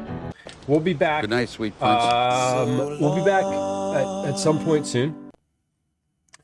Saturday. We'll be back on Saturday. You can check the Discord for updates. You can check the schedule on Twitch. You can check the Discord. You can check the calendar. There's a command calendar. You can actually like look at a real for real calendar. I am going to wrap up here real quick and take Calvin to karate. So I'm going to leave it on lurk when we go visit. But let's I want to say hi to Snowbite and make sure I'm following, and then we'll be out of here, and we'll see you all again on Saturday or next week, if not sooner, in chat. All right, y'all. Have a good one. I appreciate you. Bye.